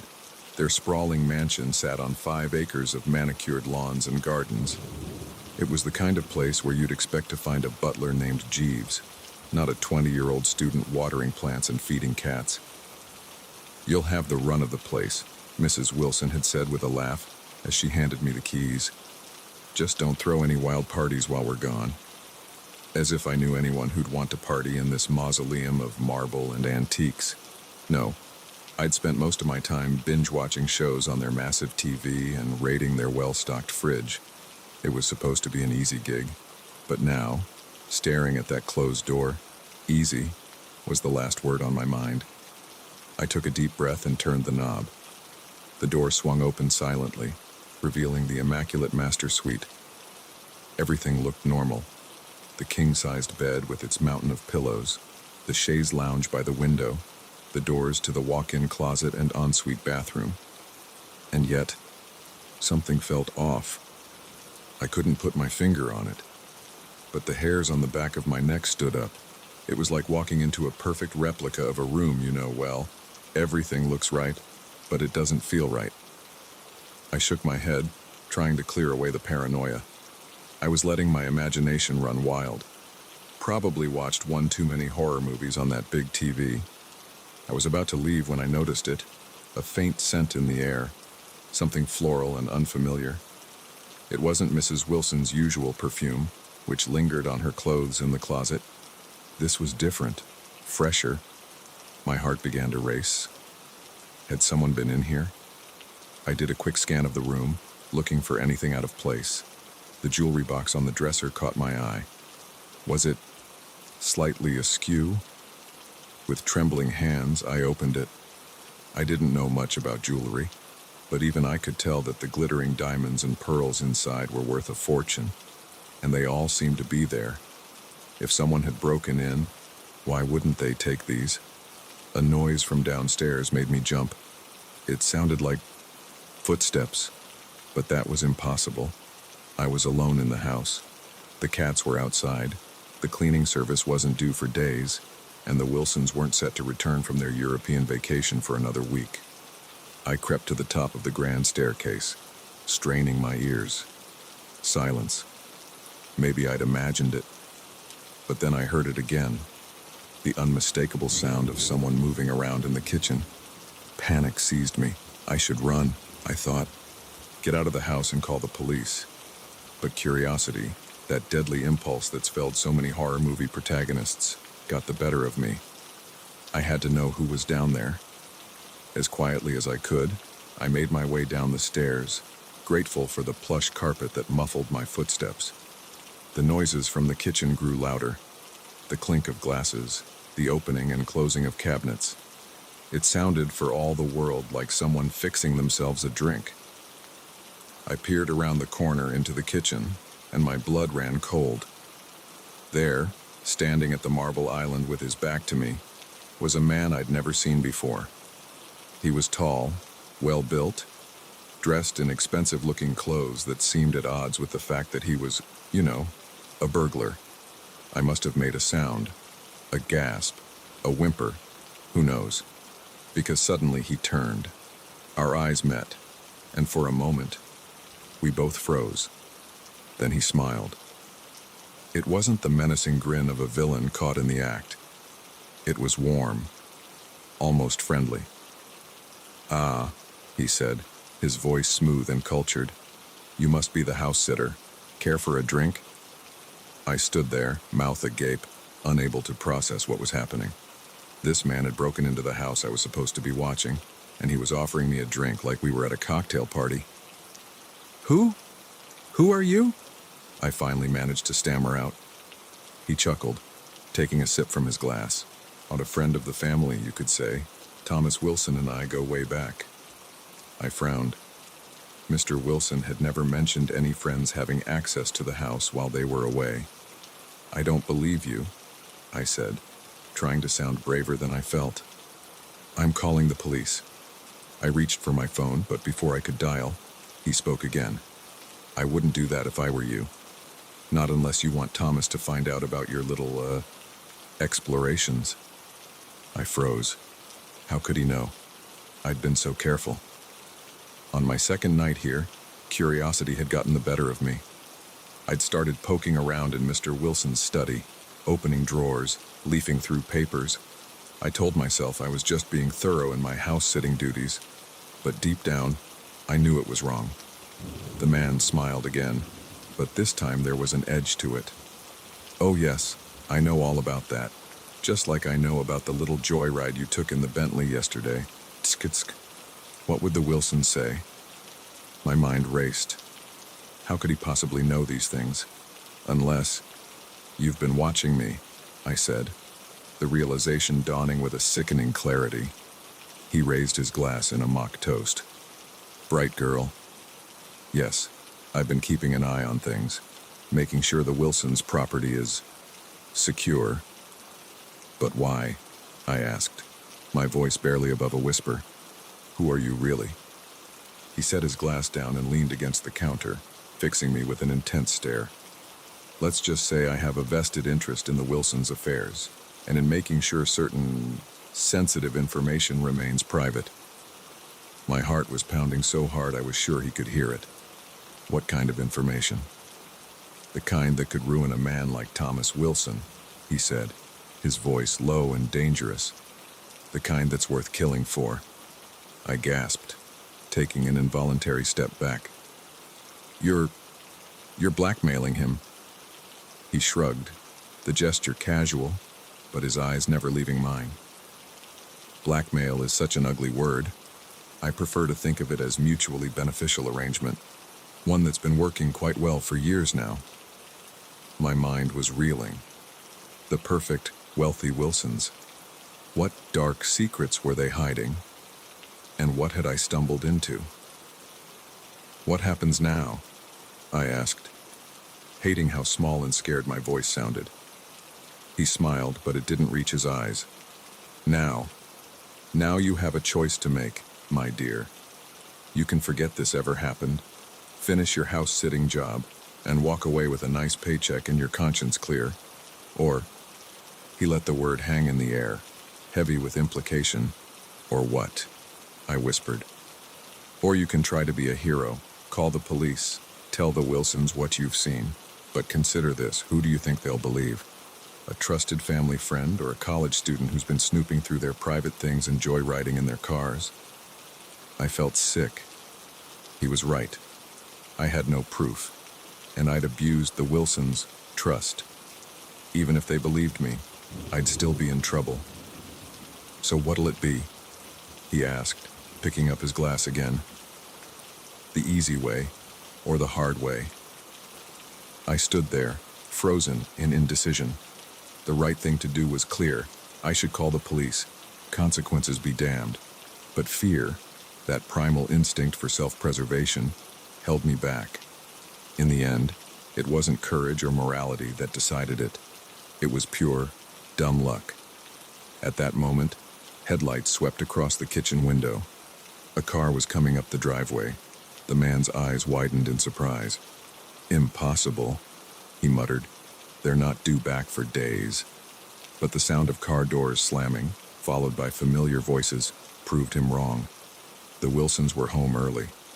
In the chaos that followed, the Wilsons' shock at finding an intruder, my fumbling explanations, the man's smooth lies, the truth came out. It wasn't pretty. There were tears, recriminations, threats of legal action. But in the end, justice prevailed. The man, whose real name I never learned, was arrested. The Wilsons' secrets, whatever they were, remained hidden. And me. I lost my house-sitting jobs, of course, but gained something far more valuable, a story I'll never forget, and a lesson about the dangers of curiosity. Now, whenever I pass by a grand house with its manicured lawns and gleaming windows, I can't help but wonder what secrets lie behind those perfect facades. But I've learned my lesson. Some doors are better left unopened, some questions better left unasked, because you never know when you might find yourself caught in the middle of someone else's dangerous game.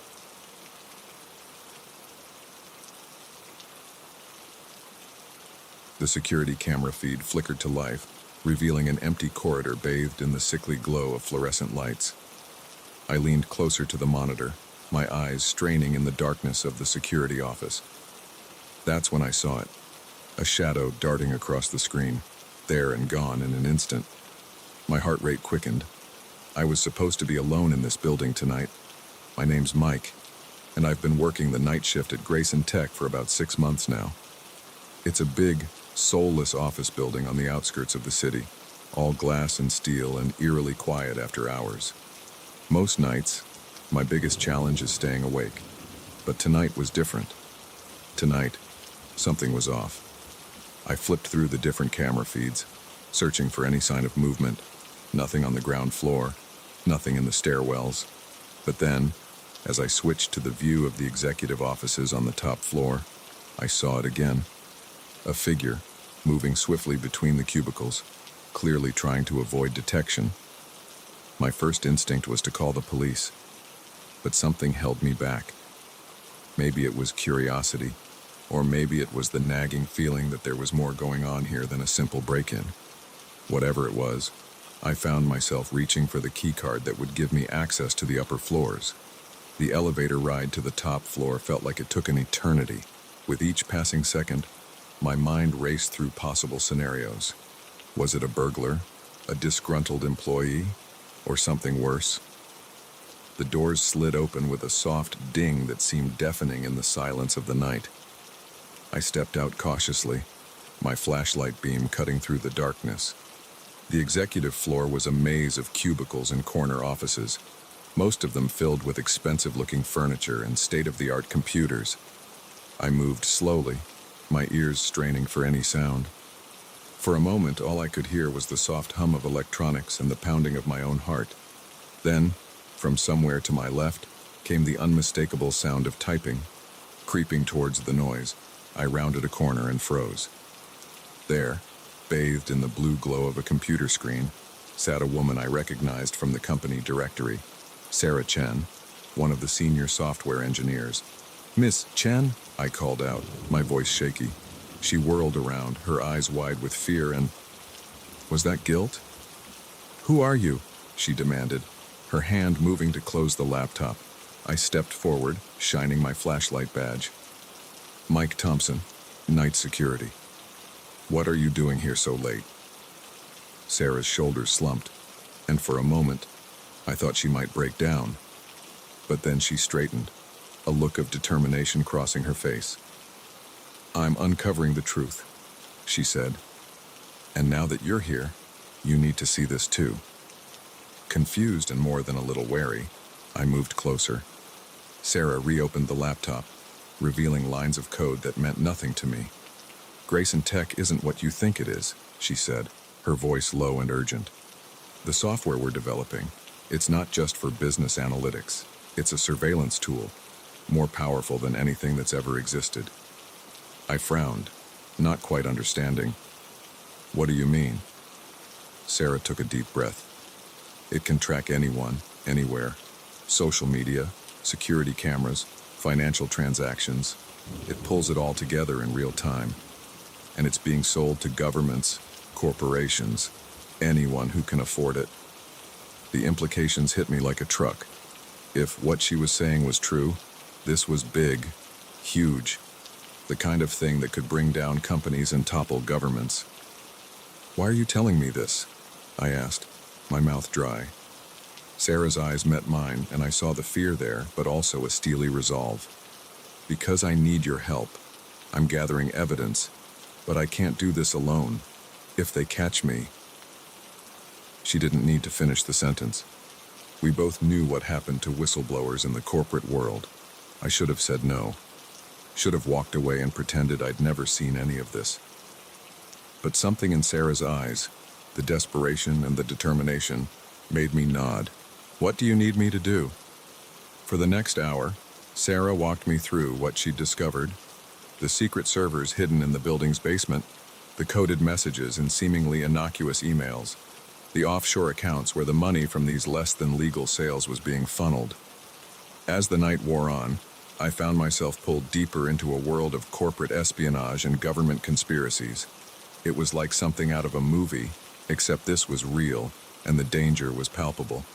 We were so engrossed in our work that we almost missed the sound of the elevator arriving on our floor. Sarah's head snapped up, her face pale. "They're here," she whispered. I didn't need to ask who they were. We quickly shut down the computer and ducked behind a row of cubicles. Peering over the top, I saw two men in expensive suits step out of the elevator. Even from a distance, I could see the bulge of weapons under their jackets. "We need to get out of here," I whispered to Sarah. She nodded, clutching a small flash drive that contained all the evidence we'd gathered. Slowly, carefully, we began to make our way towards the emergency stairs at the far end of the office. We could hear the men moving through the cubicles, their voices low but angry. "We know you're here, Sarah," one of them called out. "Make this easy on yourself. You know you can't win against us." Sarah's hand found mine in the darkness, squeezing it tightly. I could feel her trembling, but her voice was steady when she whispered, "We have to make it. The world needs to know the truth." We were almost to the stairs when disaster struck. In the darkness, I stumbled over a trash can, sending it clattering across the floor. The noise was deafening in the quiet office. "There!" one of the men shouted. Footsteps pounded towards us. "Run!" I yelled, pushing Sarah towards the stairs. We burst through the door and started down, taking the steps two at a time. Behind us, I could hear the men in pursuit, their shoes echoing in the stairwell. My mind raced as we descended. We couldn't go to the lobby, they'd have that covered. But maybe... "This way," I gasped, pulling Sarah through a door on the third floor. If I remembered the building layout correctly, there was a fire escape on this level that led to the alley behind the building. We sprinted through the darkened office, the shouts of our pursuers growing closer. There, the window that led to the fire escape. I fumbled with the latch, my hands slick with sweat. Just as the door to the office burst open, the window swung free. "Go," I urged Sarah, helping her through. I followed quickly, pulling the window shut behind us. The metal of the fire escape creaked ominously as we clambered down. Above us, I could hear the men cursing as they realized where we'd gone. A gunshot rang out, the bullet pinging off the railing near my head. We hit the ground running, Sarah clutching the flash drive like it was a lifeline. Which, in a way, it was. Behind us, I could hear the men starting down the fire escape. "My car's this way," Sarah panted as we rounded the corner of the building. In moments, we were speeding away from Grayson Tech, the lights of the city blurring around us. As the adrenaline began to wear off, the reality of what we'd just done started to sink in. We were fugitives now, in possession of information that some very powerful people would kill to keep secret. "What do we do now?" I asked, my voice hoarse. Sarah's eyes were fixed on the road ahead, her knuckles white on the steering wheel. "We take this to someone who can help. I have a contact at a news organization. If we can get this information to them..." I nodded, understanding. It wasn't over, not by a long shot, but we had a chance now. A chance to expose the truth and maybe, just maybe, make a difference. As we drove through the night, leaving the city and its secrets behind, I couldn't help but think about how much my life had changed in just a few short hours. I'd gone from a simple night security guard to a conspirator in what could be one of the biggest whistleblowing events in history. I didn't know what the future held. I didn't know if we'd succeed or if we'd end up as just another pair of unnamed casualties in the war between truth and power. But I did know one thing. I couldn't go back to my old life. Not now. Not after what I'd seen. As the first light of dawn began to break on the horizon, I made a silent vow. Whatever came next, whatever challenges we faced, I would see this through to the end. The truth had to come out. And if it was up to us to make that happen, then so be it. The night shift at Grayson Tech was over, but our real work, it was just beginning.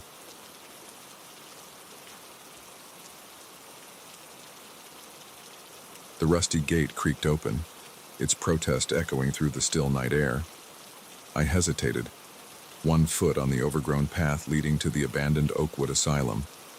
The dilapidated building loomed before us, its broken windows like hollow eyes staring down accusingly. This was a bad idea. I knew it, but the thrill of adventure and the goading of my friends pushed me forward. "Come on, Alex. Don't chicken out now," Mia called from ahead, her flashlight beam dancing erratically across the crumbling facade.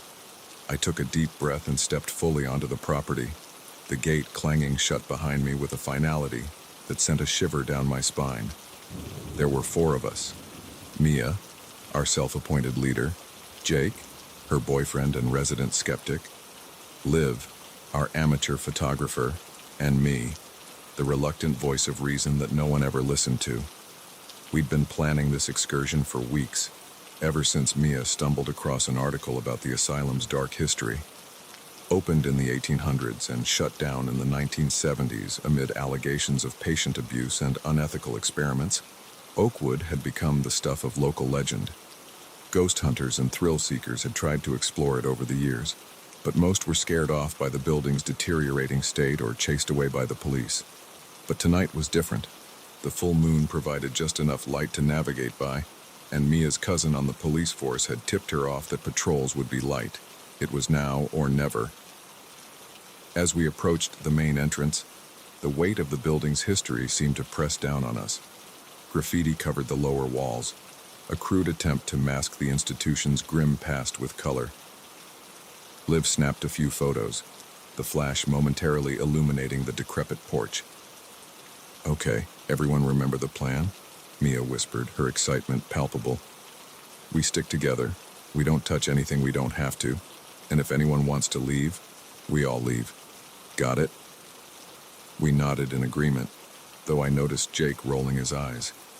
He'd made it clear he thought this whole ghost hunting thing was ridiculous, but he wasn't about to let Mia go in without him. The front door was chained shut, but Jake made quick work of it with the bolt cutters he'd brought. The chain fell away with a clank that seemed to echo forever in the quiet night. Mia pushed the door open, and we were hit with a wave of stale, musty air. Stepping inside was like crossing a threshold into another world. Our flashlights revealed a reception area frozen in time. Dust-covered chairs lined the walls, and an ancient reception desk stood sentinel, its surface littered with moldering papers and long-dead plants. "This is incredible," Liv breathed, her camera clicking rapidly. "It's like they just walked out one day and never came back." We moved deeper into the building, our footsteps echoing off the peeling walls. The beam of my flashlight caught something etched into the paint, a name, "Help Me," scratched with desperate intensity. I swallowed hard, trying to ignore the chill that ran down my spine. The further we went, the more oppressive the atmosphere became. The air grew thicker, heavier with dust and decay. We passed by old treatment rooms, their equipment rusted and ominous in the dim light. An overturned gurney in one hallway made us all jump, its wheels squeaking slightly as our movement disturbed decades of stillness. "Hey, check this out," Jake called, his voice unnaturally loud in the quiet. He was standing in front of a heavy metal door, its surface marred by deep scratches. "Looks like someone really wanted out of here." As we gathered around, I noticed something odd. Unlike everything else we'd seen, this door seemed cleaner somehow, less dusty. Before I could point this out, Mia was already pushing it open. The room beyond was pitch black, swallowing our flashlight beams. As we stepped inside, I felt a change in the air. It was cooler here, with a faint breeze that shouldn't have been possible in a sealed building. "Guys, I don't like this," I said, my voice barely above a whisper. "Maybe we should—" I never finished that sentence. The door slammed shut behind us with a resounding bang, plunging us into total darkness. Liv screamed, and I heard the clatter of her camera hitting the floor. "What the hell?" Jake's voice was tight with barely controlled panic. "Mia, where are you? Everyone okay?" I fumbled with my flashlight, my hands shaking so badly I could barely keep hold of it. When I finally got it working, the beam revealed a room that hadn't been there a moment ago. Gone was the decrepit asylum interior. Instead, we found ourselves in what looked like a modern laboratory, all gleaming stainless steel and softly humming machinery. This isn't possible," Mia whispered, her earlier bravado completely gone. "Where are we?" Before anyone could answer, a door at the far end of the room hissed open. A figure stepped through, backlit so we couldn't make out any features. But its silhouette was all wrong. Too tall, limbs too long and jointed in impossible ways. "Welcome," it said, its voice a harsh, metallic rasp that set my teeth on edge. "We've been waiting for you." Panic set in. We turned to flee, only to find the door we'd entered through was gone, replaced by a smooth, featureless wall. We were trapped. What followed was a nightmare of flashing lights, screeching alarms, and the constant, terrifying presence of our inhuman hosts. They herded us through endless corridors, separated us, subjected us to tests and procedures I still can't bring myself to describe. I lost all sense of time. It could have been hours or days before I found myself back in that first room, reunited with my friends. We were different now, changed in ways both subtle and profound. Liv's eyes glowed faintly in the dim light. Jake's skin had a metallic sheen to it. Mia wasn't Mia anymore. Not really. The figure from before stood watching us, its featureless face somehow conveying amusement. "The experiment was a success," it said. "You may go." Just like that, we were outside again, standing in front of the abandoned asylum as if nothing had happened. But we knew better. The building's windows now gleamed with an otherworldly light, and we could hear the faint hum of machinery from within. We stumbled away, each lost in our own thoughts, trying to process what had happened to us. As we reached the gate, I turned back for one last look. The asylum seemed to shimmer, its form shifting subtly before my eyes. For a moment, I saw it as it truly was. Not an abandoned relic, but a facade hiding something far more advanced and alien than we could have imagined. We never spoke about that night again. Not really. How could we? Who would believe us? But sometimes, when I catch a glimpse of the strange glow in Liv's eyes or notice the way Jake's skin reflects light just a little too perfectly, I'm reminded that our adventure was all too real. And late at night, when the moon is full and the world is quiet, I swear I can hear it, that metallic voice calling me back to Oakwood Asylum, back to the place where everything changed and where I fear a part of me will always remain. I don't know if we uncovered some long-buried secret that night, or if we stumbled into something that was never meant for human eyes. All I know is that the next time someone suggests exploring an abandoned building, I'll be running in the opposite direction. Because sometimes, the unknown is better left undiscovered, and some doors are meant to stay closed forever.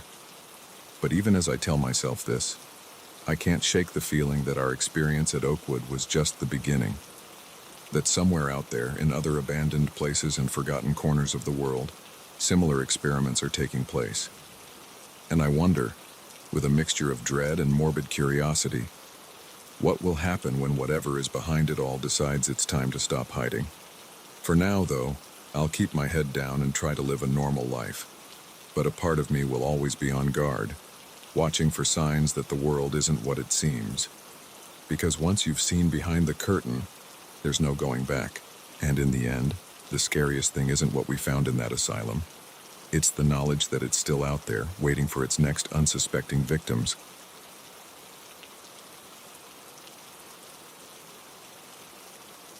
The GPS chimed cheerfully, announcing that I had arrived at my destination.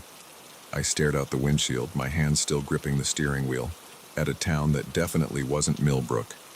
The faded welcome sign read, Willow Creek, population 714. But something about those numbers seemed off, like they hadn't been updated in decades. I'd been driving for hours, heading to my cousin's wedding in Millbrook. It was supposed to be a straight shot down the highway, but somewhere along the way, my usually reliable GPS had led me astray. Now, as the sun dipped below the horizon, painting the sky in ominous shades of red and purple, I found myself in a place that looked like it had been forgotten by time. Willow Creek's main street stretched before me, lined with buildings that seemed more suited to the 1950s than the present day.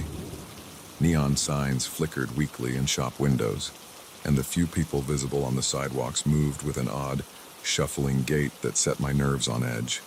I pulled over, fishing my phone out of my pocket to try and figure out where I'd gone wrong.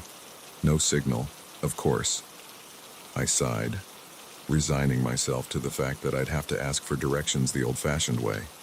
The diner across the street seemed as good a place as any to start. Its chrome exterior gleamed dully in the fading light, and a buzzing sign proclaimed it, Dot's Diner, best pie in the county. I stepped out of my car, the humid air immediately clinging to my skin. As I approached the diner, the hairs on the back of my neck stood up. The few people on the street had stopped to stare at me, their eyes unnaturally wide and unblinking. I quickened my pace, pushing open the diner door with more force than necessary. The bell above the door jangled discordantly, drawing the attention of everyone inside. And I do mean everyone. Every head turned in perfect unison to look at me, expressions blank and eyes glazed. For a moment, the only sound was the soft crackle of a radio playing what sounded like a big band tune from the 1940s. I cleared my throat. Hi, I'm a bit lost. Could someone point me in the direction of Millbrook? Silence. Then, slowly, conversation resumed as if I hadn't spoken. The patrons turned back to their meals, forks moving mechanically from plate to mouth. A waitress appeared at my elbow, making me jump. Her name tag read Dot, and her smile was just a little too wide to be natural. Well, honey, you're a long way from Millbrook, she said, her voice syrupy sweet. Why don't you sit down and have a slice of pie while we figure out how to get you back on track? Every instinct I had was screaming at me to leave, to get back in my car and drive as fast and as far as I could. But something in Dot's eyes held me in place. It wasn't kindness, exactly. More like hunger. Before I knew it, I was seated in a booth, a slice of cherry pie in front of me that I definitely hadn't ordered. Dot hovered nearby, that too wide smile still plastered on her face. Eat up, honey, she urged. It'll help you think clearer. I picked up the fork, if only to appease her. The pie filling glistened in a way that reminded me uncomfortably of fresh blood. I took a small bite, and immediately my senses were overwhelmed. It was the best thing I'd ever tasted, sweet and tart and rich in a way that seemed impossible. I found myself taking another bite, and another, unable to stop. As I ate, the diner around me seemed to shift and blur. The patrons' movements became more fluid, more natural. The music on the radio clarified, resolving into a tune I almost recognized. Even Dot's smile seemed less forced, more genuine. There, isn't that better? She asked, sliding into the seat across from me. Now tell me, what brings you to our little town? I blinked, trying to remember. Why was I here? Something about a wedding. But that seemed so unimportant now. I'm not sure, I admitted. Dot patted my hand, her touch sending an electric jolt up my arm. That's all right, honey. Lots of folks find their way here when they're a bit lost. Willow Creek has a way of calling to those who need it. I nodded, finding comfort in her words. The pie was gone, but I didn't remember finishing it. Outside, night had fallen completely, the street now illuminated by the warm glow of old-fashioned street lamps. Why don't I show you to the hotel? Dot suggested. You look like you could use some rest. I followed her out of the diner, my legs moving of their own accord. The street was busier now, filled with people strolling and chatting. They all smiled and nodded at me as if I was an old friend they'd been expecting. The hotel was a grand old building, its Victorian architecture a stark contrast to the more modest structures surrounding it.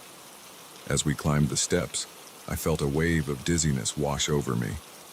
Dot steadied me with a hand on my elbow, her touch both comforting and unsettling. Don't worry, she said, her voice sounding distant and echoing. Everyone feels a bit off at first. You'll adjust soon enough. The lobby was a blur of dark wood and red velvet. I have a vague memory of signing something, of being handed a heavy brass key. Then I was in a room, ornate wallpaper swirling in patterns that seemed to move when I wasn't looking directly at them. I collapsed onto the bed, my head spinning. As consciousness slipped away, I heard Dot's voice one last time, though I couldn't see her in the room. Welcome to Willow Creek, honey. You're home now. I woke with a start, sunlight streaming through lace curtains I didn't remember. For a moment, I couldn't remember where I was or how I'd gotten there. Then it all came flooding back. The wrong turn, the strange town, Dot's diner, the pie. I sat up, my head pounding. The room around me was like something out of a period drama, all antique furniture and faded elegance. But there was something off about it, like a movie set that wasn't quite convincing up close. I stumbled to the window, pulling back the curtains. The street below was bustling with activity, but it was all wrong. Cars from the 1950s cruised by, fins gleaming in the morning sun. Women in poodle skirts and men in fedoras strolled down the sidewalk. It was like the whole town was stuck in a time warp. My phone. I needed to call for help. But when I reached for it, my pockets were empty. In fact, I realized with growing horror, I was wearing entirely different clothes. A button-up shirt and high-waisted trousers that looked like they came straight out of a vintage store. There was a knock at the door. Room service, Dot's cheery voice called out.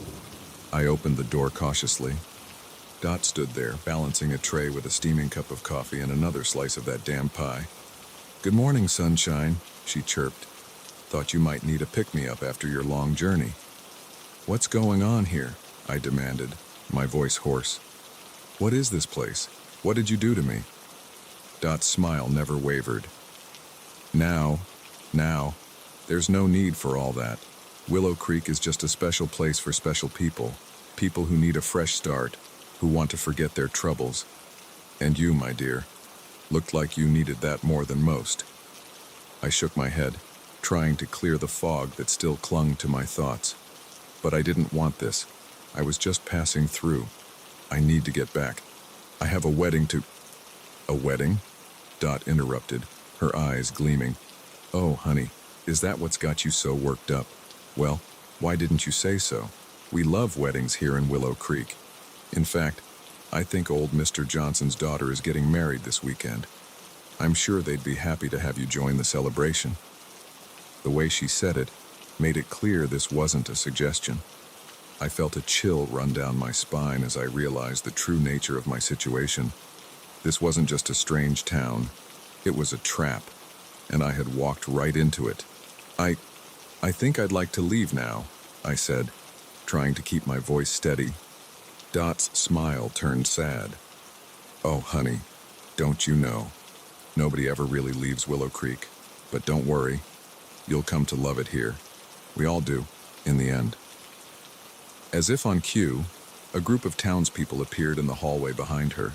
Their smiles were identical to Dot's, their eyes holding the same hungry look I'd noticed the night before. Why don't you come downstairs and meet everyone properly?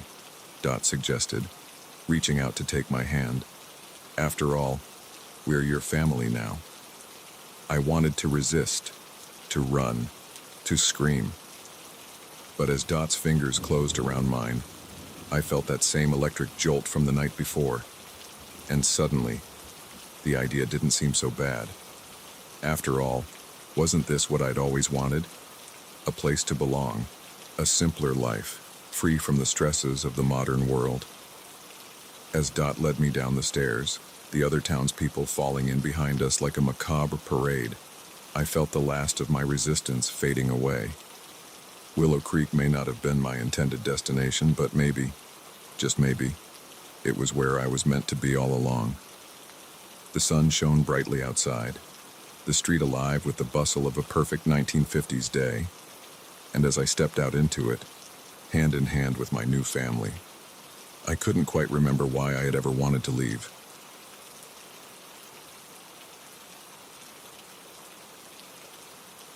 The first gunshot shattered the stillness of the forest, sending birds scattering into the sky.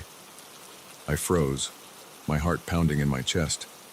This was supposed to be a peaceful hike, a chance to clear my head and enjoy nature. But in an instant, it had turned into something far more dangerous.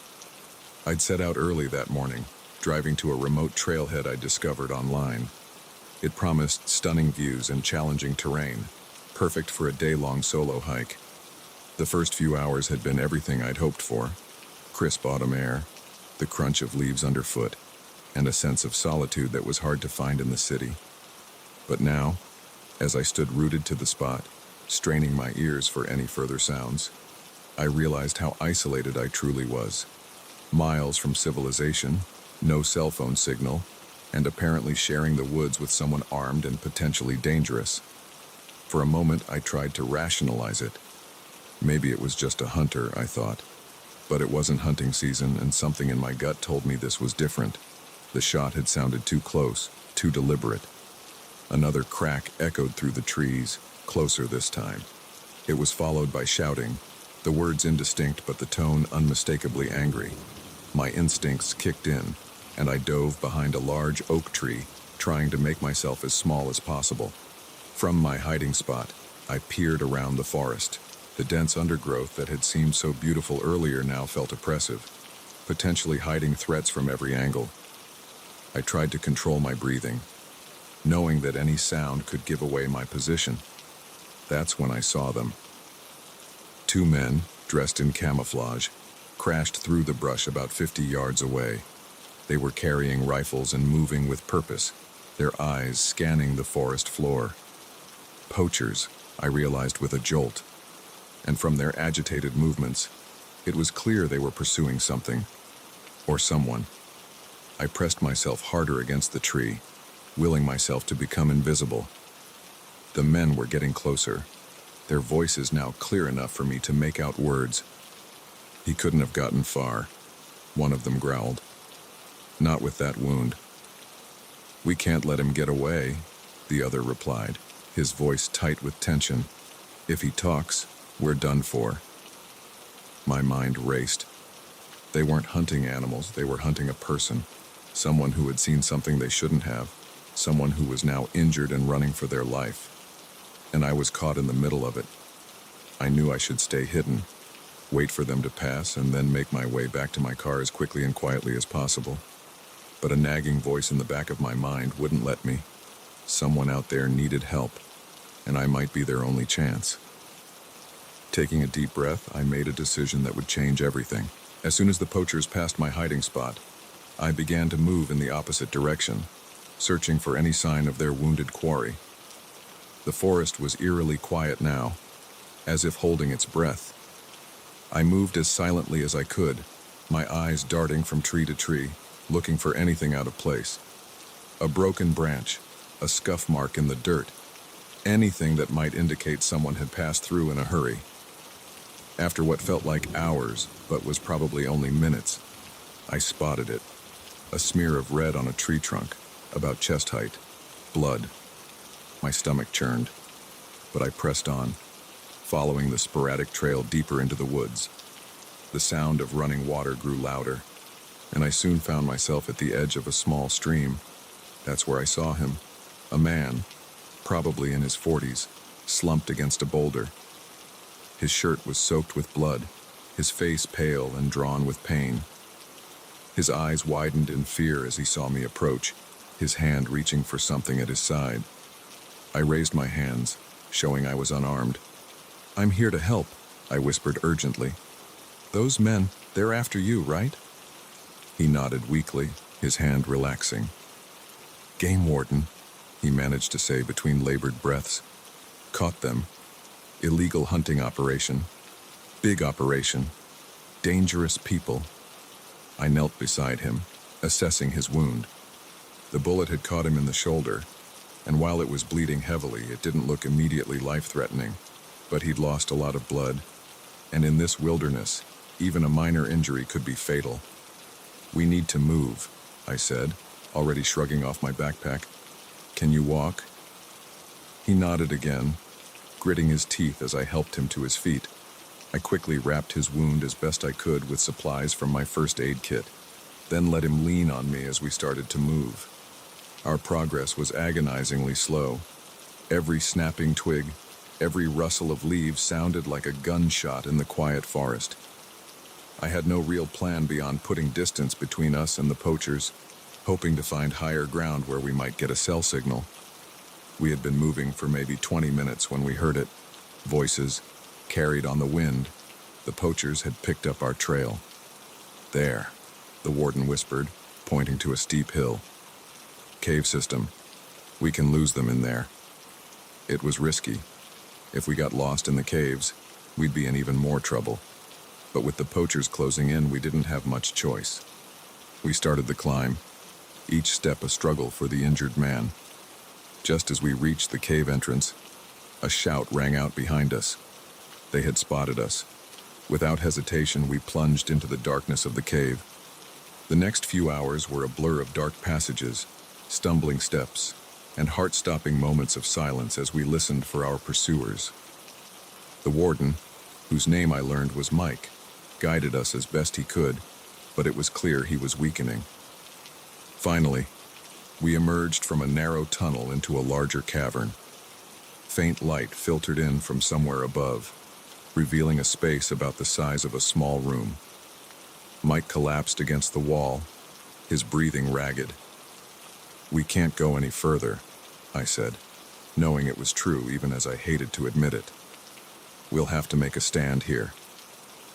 Mike nodded grimly. "There's a backup gun in my boot," he said. "You know how to shoot?" I shook my head. The only shooting I'd ever done was at a carnival booth once. Mike sighed, then walked me through the basics. The weight of the pistol felt strange and terrifying in my hand. We didn't have to wait long. The sound of footsteps echoed through the tunnel, growing louder. I positioned myself behind a large rock, my heart pounding so hard I was sure it would give away our location. The first poacher entered the cavern cautiously, his rifle sweeping the space. I held my breath, finger on the trigger, praying I wouldn't have to use it. Suddenly, a shower of loose rocks clattered down from above, startling the man. In that moment of distraction, Mike lunged from his hiding spot, tackling the poacher to the ground. The gun went off, the sound deafening in the enclosed space. For a terrifying moment, I didn't know who had been hit. Then the second poacher burst into the cavern, his rifle aimed at Mike. Time seemed to slow down. I saw the poacher's finger tightening on the trigger. Without thinking, I stepped out from behind the rock and fired. The gun kicked in my hand, the shot going wide, but it was enough. The poacher turned towards me, giving Mike the opening he needed to knock him down. In the chaos that followed, I somehow managed to find some rope in my backpack. We tied up the poachers, who had both been subdued more by surprise than by our fighting skills. As the adrenaline wore off, the reality of what had just happened hit me. I sank to the ground, my whole body shaking. Mike sat heavily beside me, his face pale but his eyes clear. "You did good, kid," he said softly. Not many people would have stopped to help a stranger in the woods. I managed a weak smile. "Guess I watched too many superhero movies as a kid." A faint sound caught our attention, the whir of helicopter blades. Mike's face broke into a relieved grin. "Backup," he said. I missed my check-in. They must have come looking. As the sound grew louder, sunlight suddenly flooded the cavern. A hole in the ceiling, previously unnoticed, was large enough for us to be spotted from the air. Within minutes, rescue crews were rappelling down, and our ordeal was finally over. In the days that followed, As I gave statements to police and park rangers, the full scope of what we had stumbled into became clear.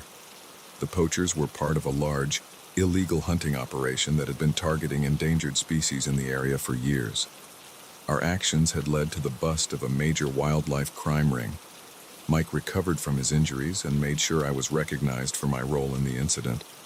But the greatest reward was the knowledge that I had made a difference, that when faced with a critical moment, I had chosen to help rather than turn away. Now, whenever I go hiking, I carry a more comprehensive first aid kit, a satellite phone, and a newfound appreciation for the unexpected turns life can take. The forest is still my sanctuary, but I move through it with opened eyes, always aware that adventure, and the opportunity to make a difference, might be waiting just around the next bend in the trail.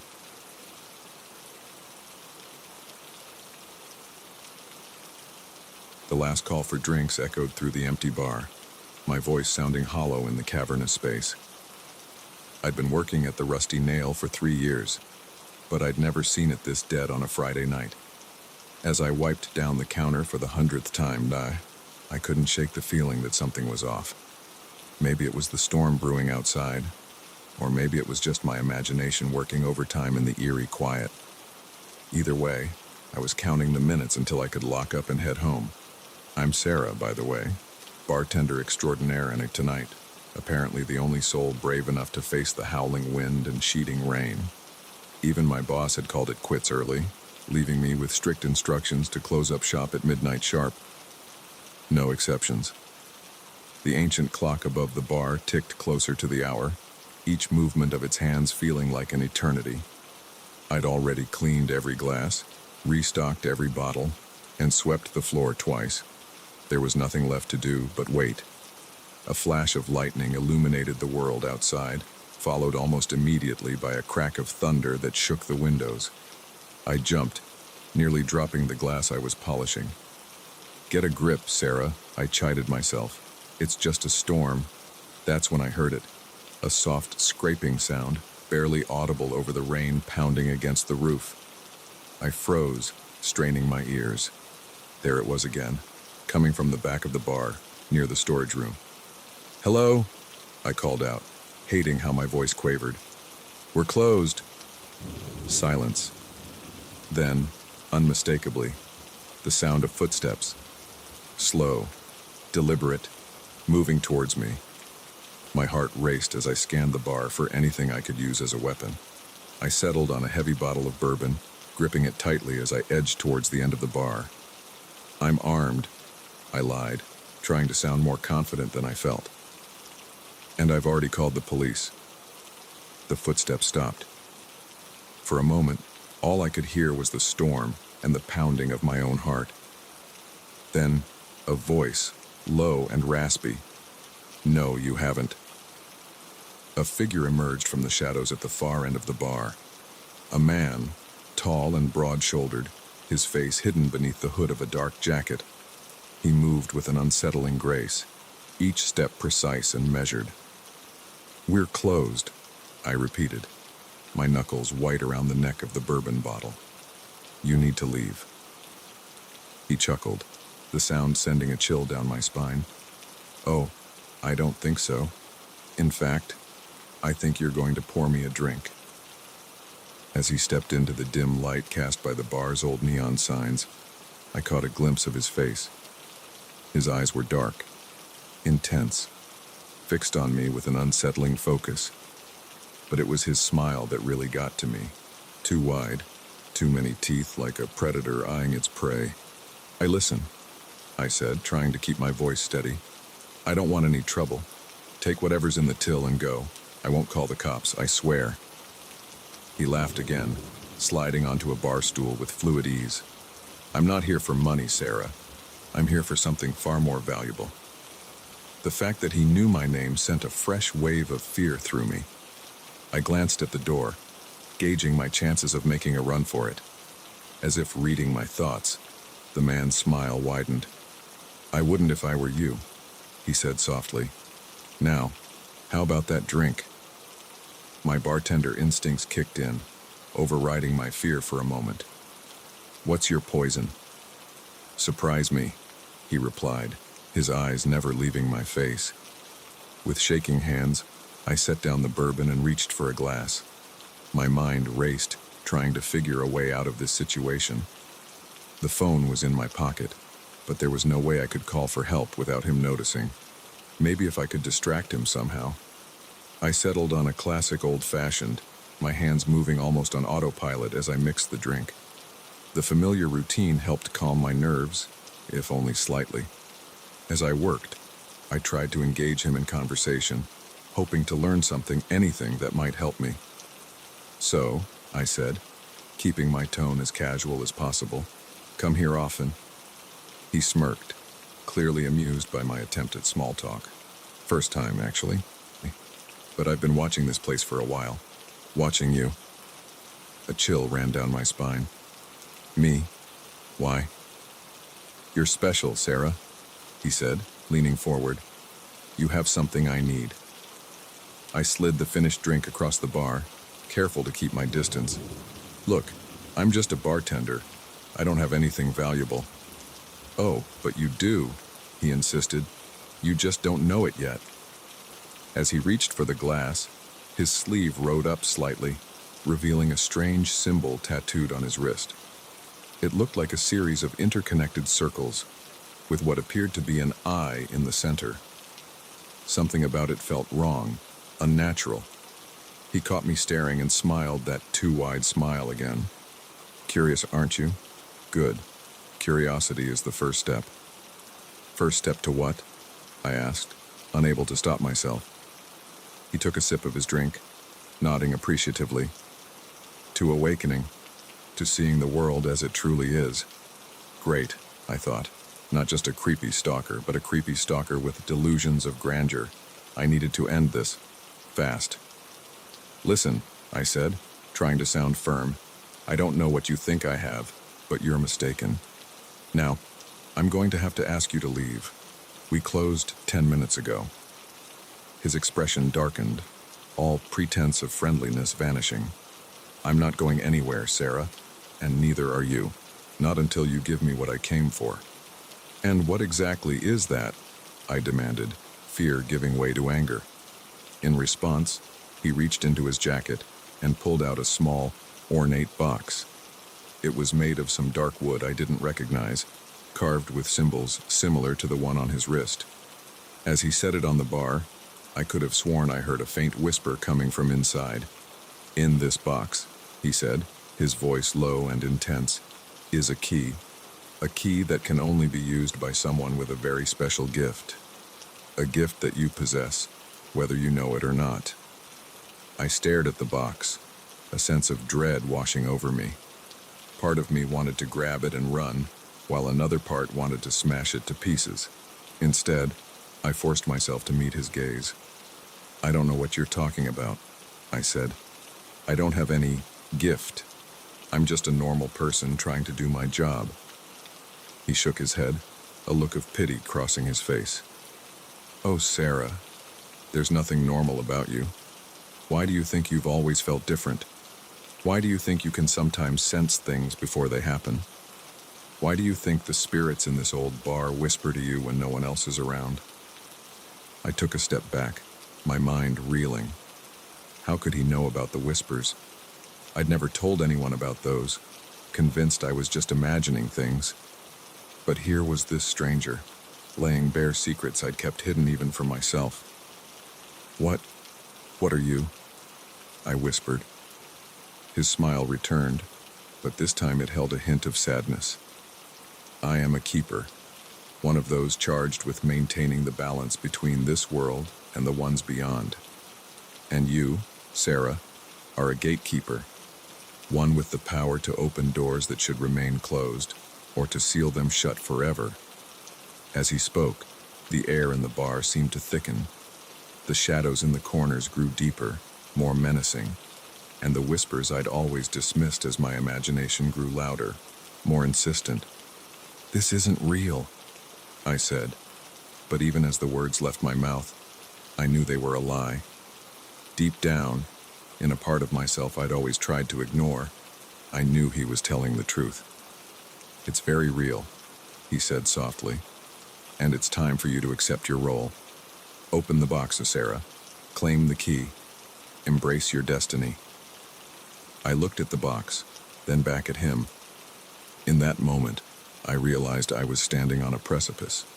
One choice would lead me back to my normal life, tending bar and pretending I didn't hear whispers in the night. The other would plunge me into a world I didn't understand, full of dangers I couldn't imagine. But as the whispers grew to a crescendo, as the shadows seemed to press in around us, I knew there was really only one choice. With a trembling hand, I reached for the box. As my fingers touched the carved wood, a jolt of energy shot through me. The box sprang open, revealing a key that seemed to be made of pure light. As I lifted it, the world around me shifted, reality peeling away to reveal glimpses of other places, other times. The stranger, the keeper, nodded approvingly. "And so it begins," he said, his voice seeming to come from very far away. I clutched the key to my chest, feeling its power coursing through me. Whatever came next, whatever challenges this new reality held, I knew my life would never be the same. The rusty nail faded away, and with it, my old life as just another bartender in just another small-town bar. A new journey was beginning, and somehow, I knew it was one I'd been preparing for my entire life.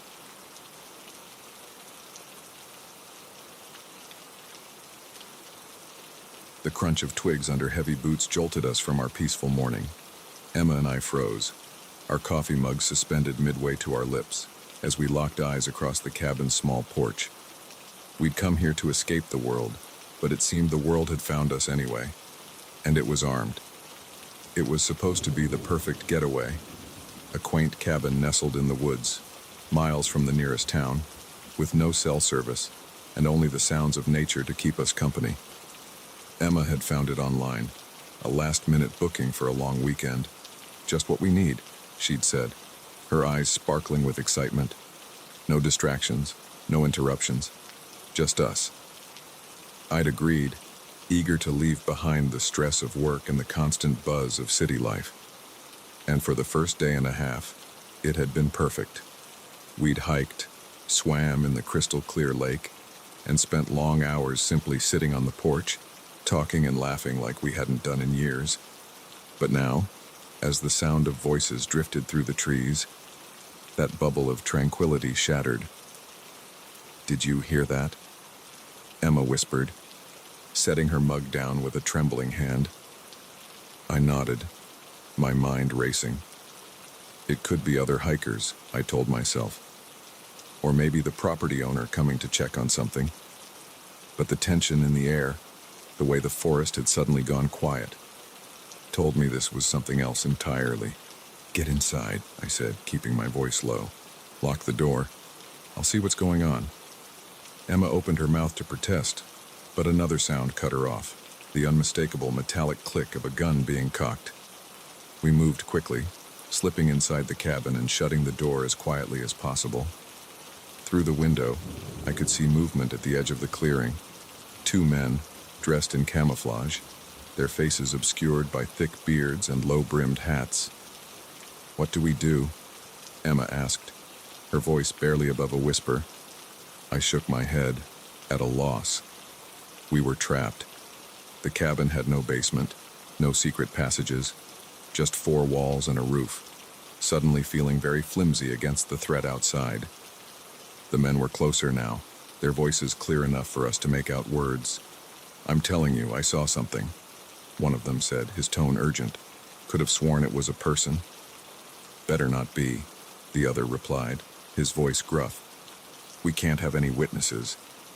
My blood ran cold. Witnesses to what? What had we stumbled into?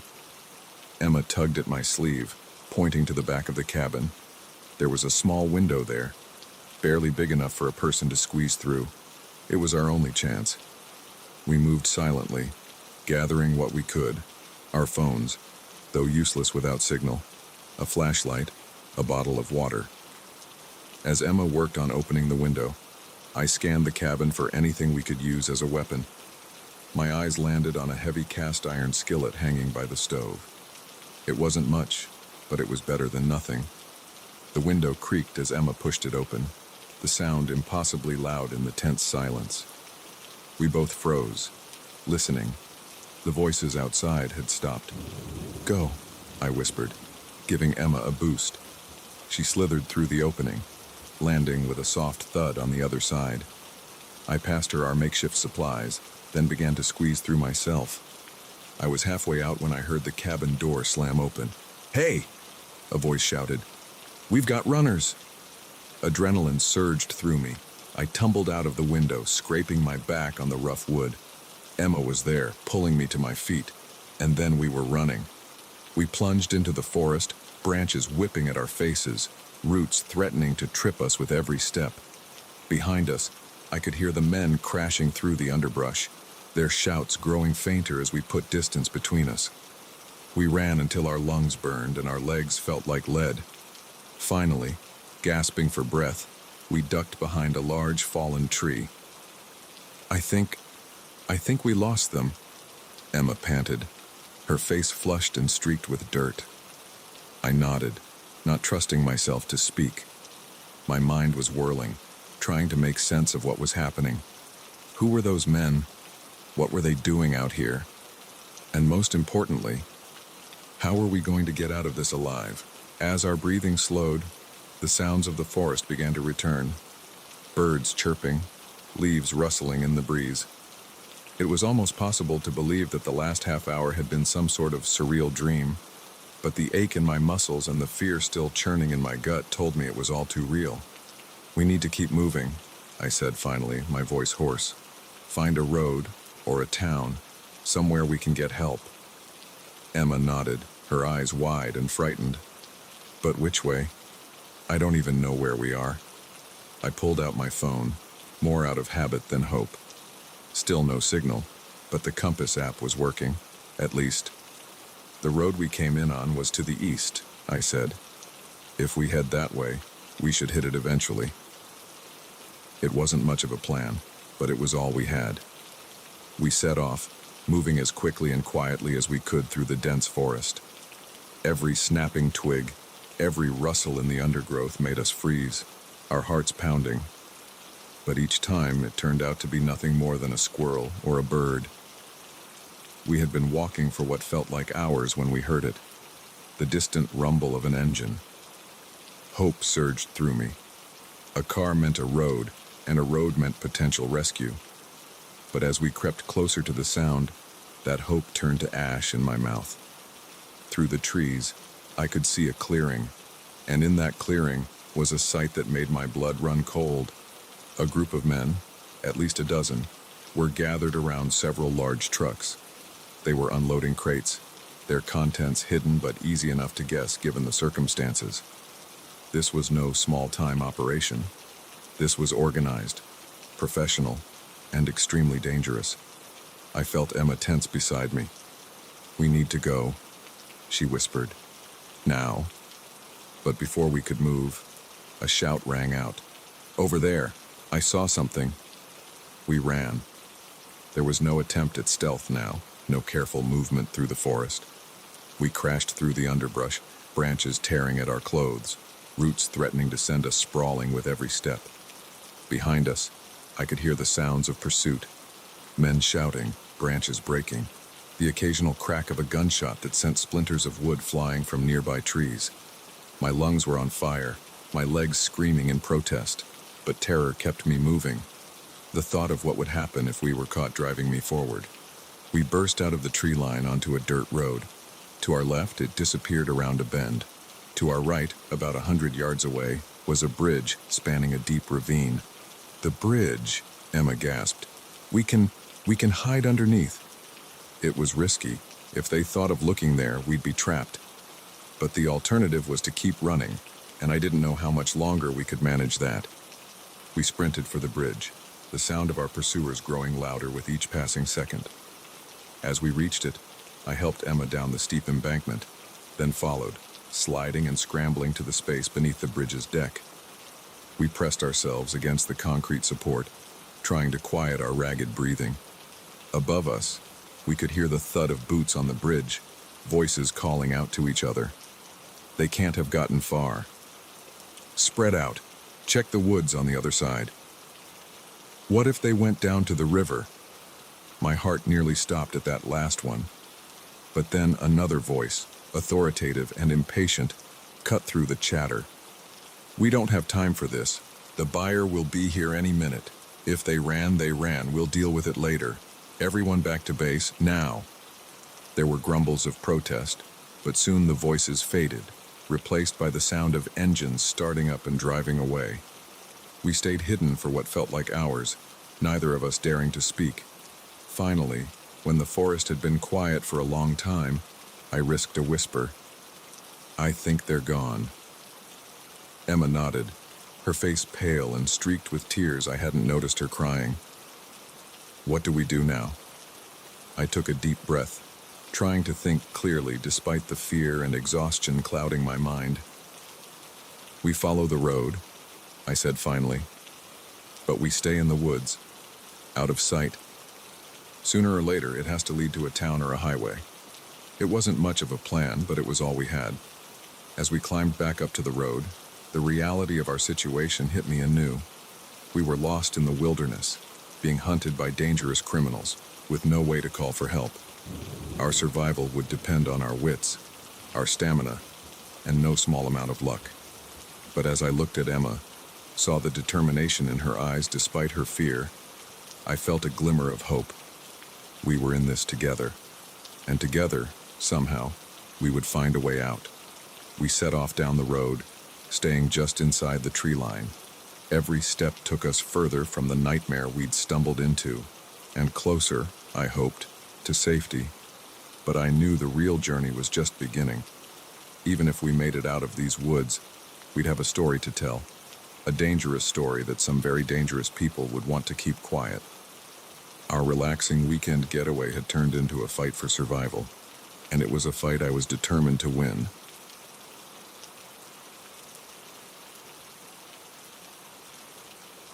The phone rang at exactly 3:17 a.m., its shrill tone cutting through the silence of my bedroom like a knife. I jolted awake, my heart racing as I fumbled for the device on my nightstand. The screen showed an unknown number, and for a moment, I considered letting it go to voicemail. But something, instinct perhaps, or just morbid curiosity, made me answer. "Hello?" I mumbled, my voice thick with sleep. "I see you, Amanda," a low, gravelly voice responded. "You really should invest in better curtains." I bolted upright, fully awake now, my eyes darting to the window. The curtains were drawn, but suddenly they felt as transparent as gauze. I could almost feel unseen eyes boring into me from the darkness outside. "Who is this?" I demanded, trying to keep the tremor out of my voice. The voice chuckled, a sound that sent chills down my spine. "Just a friend, Amanda. A friend who's been watching you for a very long time." I ended the call, my hands shaking as I set the phone down. It had to be a prank, right? Some sick joke played by a bored teenager or a disgruntled ex. But as I sat there in the dark, the silence now oppressive rather than peaceful, I couldn't shake the feeling that this was something more sinister. Sleep eluded me for the rest of the night. I tossed and turned, jumping at every creak of the house settling, every rustle of leaves outside my window. When my alarm finally went off at 7 a.m., I was exhausted but relieved to see the soft light of dawn filtering through the curtains. The events of the night felt distant in the morning light, like a half-remembered nightmare. I went through my usual routine, shower, coffee, breakfast, trying to convince myself that it was nothing to worry about. By the time I left for work, I had almost succeeded in pushing the unsettling call out of my mind. Almost. The day passed in a blur of meetings and deadlines, the mundane rhythm of office life a welcome distraction. It wasn't until I was packing up to leave that the memory of the call came rushing back. My phone buzzed with a text from an unknown number. "Red is a good color on you, Amanda, but I prefer the blue blouse you wore last Tuesday." My blood ran cold. I looked down at the red sweater I was wearing. then glanced around the office wildly.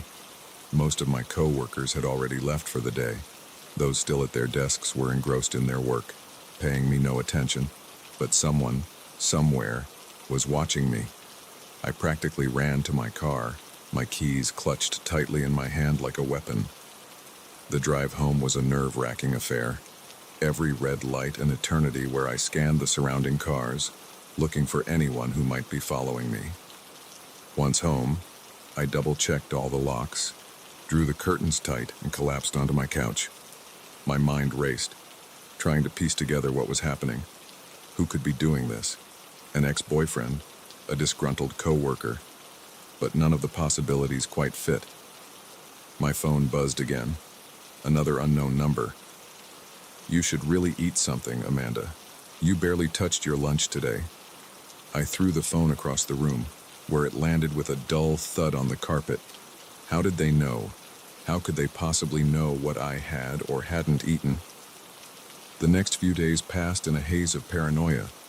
The calls and texts kept coming, always from different numbers, always revealing some intimate detail of my day. They knew when I woke up, what I wore, who I talked to. They even knew about the guilty pleasure romance novel I'd been reading in private. I changed my phone number, but it didn't help. I went to the police, but without any explicit threats. They said there was little they could do. I was trapped in a waking nightmare, constantly looking over my shoulder, jumping at every unexpected sound. A week after the first call, I was a wreck. I'd barely slept, barely eaten. I'd called in sick to work, unable to face the thought of being out in public where unseen eyes might be watching. I sat in my living room, curtains drawn, lights off, staring at my silent phone and waiting for the next message. When it came, it was different from the others. "I think it's time we met face to face, Amanda. Come to Riverside Park at midnight. Come alone or there will be consequences." My first instinct was to ignore it, to call the police, to run. But a part of me, the part that was tired of being afraid, tired of not knowing, made me consider it. If I went, maybe I could finally confront my tormentor. Maybe I could end this. Against my better judgment, I found myself walking through the deserted park just before midnight. The moon was full, casting long shadows across the path. Every rustle of leaves, every snapping twig made me flinch. As I approached the center of the park, I saw a figure standing near the fountain. They were backlit by a street lamp, their features obscured. My heart pounded in my chest as I drew closer. "Hello, Amanda," the figure said, and I recognized the gravelly voice from that first phone call. "I'm so glad you decided to join me." As they stepped into the light, I gasped. It wasn't at all who I expected, not some creepy stalker or vengeful ex. It was Sarah, the quiet IT girl from my office. Sarah, who I'd barely spoken to beyond a few polite greetings. "Why?" I managed to choke out. "Why are you doing this?" Sarah's face twisted into a smile that sent chills down my spine. "Why? Because I could. Because it was so easy. You people, you go about your lives, never realizing how exposed you are, how much of yourselves you broadcast to the world." She pulled out a tablet, tapping at the screen. "Your phone, your computer, your smart home devices, they're all windows into your life, Amanda. Windows that someone with the right skills can easily look through." I felt sick. All this time, she'd been spying on me through my own devices. "But why me?" I asked. "What did I do to you?" Sarah laughed, a hollow sound devoid of humor. You didn't do anything. You were just convenient. The right combination of trusting and technologically naive. A perfect subject for my little experiment." "Experiment," I repeated, my voice barely a whisper. "To see how far I could go," Sarah said, her eyes gleaming with a manic light.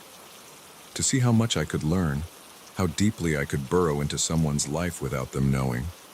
And oh, Amanda, you did not disappoint. The things I've seen, the secrets I've learned." She trailed off, shaking her head with a twisted sort of fondness. But all experiments must come to an end, and I'm afraid, Amanda, that it's time for you to be discontinued. As she spoke, she reached into her jacket. I saw the glint of metal and realized with horror that she was pulling out a gun. Time seemed to slow down. I saw Sarah's finger moving towards the trigger. I saw the barrel of the gun pointing at my chest, and in that moment, survival instinct took over. I lunged forward, catching Sarah off guard. We grappled for the gun, our struggle silent save for our heavy breathing. She was stronger than she looked, but desperation lent me strength. Suddenly, a deafening bang echoed through the park. For a moment, I wasn't sure who had been hit. Then, Sarah stumbled backward, a look of shock on her face. She looked down at the growing red stain on her shirt, then back at me, before collapsing to the ground. I stood there, the gun heavy in my hand, my ears ringing from the shot. I don't know how long I remained frozen like that before the sound of distant sirens snapped me back to reality. The aftermath was a blur of police statements and psychological evaluations. Sarah survived, barely, and was arrested. The full extent of her experiment came to light, not just me, but dozens of victims, their lives laid bare through the technology they trusted. In the months that followed, I changed. I got rid of my smart devices, became paranoid about my digital footprint. The carefree, trusting person I had been was gone, replaced by someone always looking over her shoulder, always wondering who might be watching. But slowly, gradually, I began to heal, to trust again, albeit cautiously, to reclaim my life. Now, as I sit here writing this, I do so as a warning. In this interconnected world we've built, privacy is an illusion. Our lives are an open book to those who know how to read it. So be careful, be vigilant, and always remember, in the digital age, you never know who might be watching.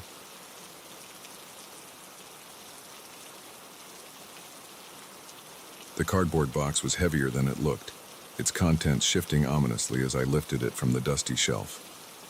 Professor Blackwood's office was a cluttered maze of books, artifacts, and filing cabinets. But this box stood out. It was unmarked, sealed with thick packing tape that had yellowed with age. As I set it on the desk, a chill ran down my spine. I couldn't shake the feeling that I was about to uncover something I wasn't supposed to see.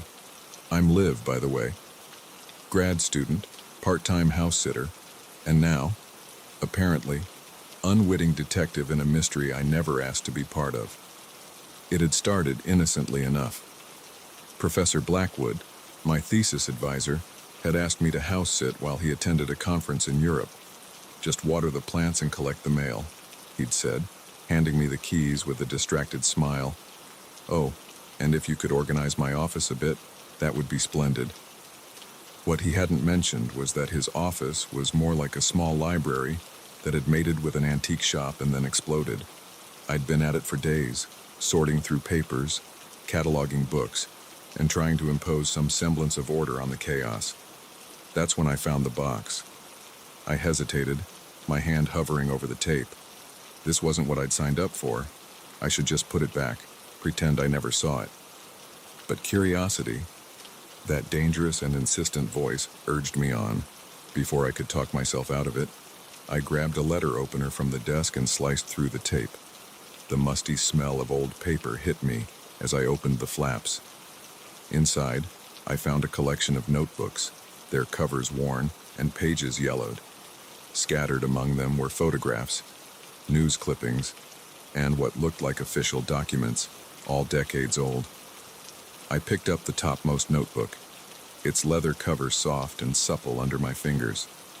Opening it, I found myself looking at Professor Blackwood's familiar handwriting, but the date at the top of the page made me pause. 1987. The professor would have been in his early 20s. As I began to read, the world around me faded away. The cramped office, the ticking clock, the faint sounds of traffic outside, all of it disappeared as I was drawn into a story that seemed too fantastical to be true. The notebook detailed Professor Blackwood's first expedition as a young anthropologist. He'd traveled to a remote village in the Amazon, chasing rumors of a lost tribe with extraordinary abilities. But what he found there defied explanation. He wrote of people who could communicate without speaking, who could heal wounds with a touch, who seemed to know things they couldn't possibly know. At first, he'd been skeptical, looking for rational explanations, but as the evidence mounted, he was forced to consider the impossible. I flipped through the pages, my heart racing. Photographs showed people with strange markings on their skin, glowing in the dim jungle light. There were detailed sketches of plants I'd never seen before, with notes on their supposed mystical properties, and there were accounts of rituals that seemed to defy the laws of physics. But as I read on, the tone of the writing changed. Excitement gave way to fear. The last few entries were hurried, the handwriting almost frantic. Professor Blackwood wrote of being followed, of strange accidents that seemed too coincidental. The final page ended mid-sentence, as if he'd been interrupted suddenly. I set the notebook down, my hands shaking. This couldn't be real. It had to be some kind of elaborate fiction, maybe research for a novel. But as I sifted through the other contents of the box, a darker picture emerged. There were official-looking documents, heavily redacted, but I could make out phrases like subjects acquired and anomalous abilities. News clippings reported on the mysterious disappearance of an entire village in the Amazon. And there were photographs, blurry, out of focus, but unmistakably showing figures that looked more like special effects than real people. As I pieced it all together, a chill settled over me. If this was true, if even a fraction of it was real, then Professor Blackwood had stumbled onto something extraordinary and dangerous. The kind of discovery that powerful people might want to keep hidden. But why had he kept all of this? And why leave it where someone like me could find it? The answer came to me with a jolt of realization. He wanted it to be found. This wasn't carelessness. It was insurance. If anything happened to him, the truth would come out. As if on cue, my phone buzzed. A text from an unknown number. Put it back. Forget what you saw. For your own safety. My blood ran cold. I looked around wildly, half expecting to see someone watching me through the window. But the street outside was empty, just the usual quiet of a college town on a weekday afternoon. I should have listened. Should have put everything back in the box, sealed it up, and pretended I'd never seen it. But I couldn't. The mystery was too compelling, the implications too enormous. If what Professor Blackwood had discovered was real, it could change everything we thought we knew about human potential. With shaking hands, I began to take photos of everything in the box. The notebooks, the documents, the photographs. I captured it all, uploading the images to a secure cloud storage as fast as I could. Whatever happened next, there would be a record. As I worked, my mind raced. Who had sent that text? How did they know what I'd found? And most importantly, what had happened to Professor Blackwood? Was his conference in Europe just a cover story? I was so engrossed in my task that I almost missed the sound of footsteps in the hallway. Heavy, purposeful steps that stopped right outside the office door. My heart leapt into my throat as I heard the jingle of keys. In a panic, I shoved everything back into the box, not caring about the order. I had just managed to close the flaps when the door swung open. Two men in dark suits stood there, their expressions grim. They weren't university security, that much was clear. One of them stepped forward, his hand reaching into his jacket. "Ms. Thompson," he said, his voice cold and professional, "we need you to come with us." I backed away, my mind whirling. How did they know my name? What did they want? But even as these questions flashed through my mind, I knew the answers. They were here for the box, for the secrets it contained. "I don't know what you're talking about," I said, trying to keep my voice steady. "I'm just here to water the plants." The man's expression didn't change. "Please don't make this difficult. We have some questions about your recent, discoveries." I glanced at the window, gauging my chances. We were only on the second floor. If I could just... The man must have sensed my intention. He moved with surprising speed, blocking my path to the window. That would be unwise, Ms. Thompson. We're not here to hurt you. We just want to talk. But something in his eyes told me that talking was the last thing on their agenda. Whatever Professor Blackwood had uncovered, whatever secrets that box contained, these men were here to make sure it stayed buried. In that moment, I made a decision. I couldn't let this end here, couldn't let the truth be silenced. With a sudden burst of adrenaline, I grabbed the box and hurled it at the men. In their moment of surprise, I darted past them, out into the hallway. I ran like I'd never run before, down the stairs and out of the building. Behind me, I could hear shouts and the pounding of feet, but I didn't look back. I just ran, my feet carrying me away from the campus and into the busy streets of the town. As I ducked into an alley trying to catch my breath, I realized my life had just changed irrevocably.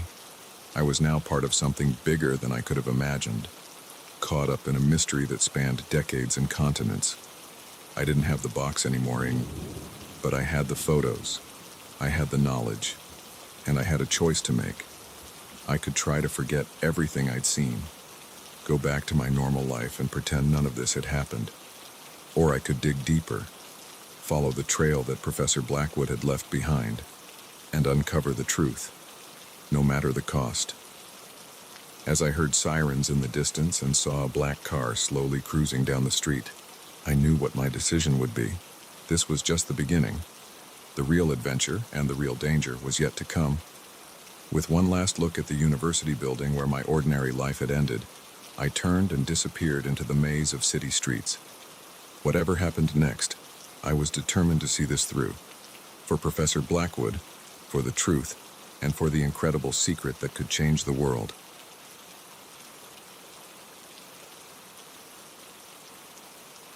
The rhythmic slap of my sneakers against the pavement was the only sound breaking the eerie silence of the park.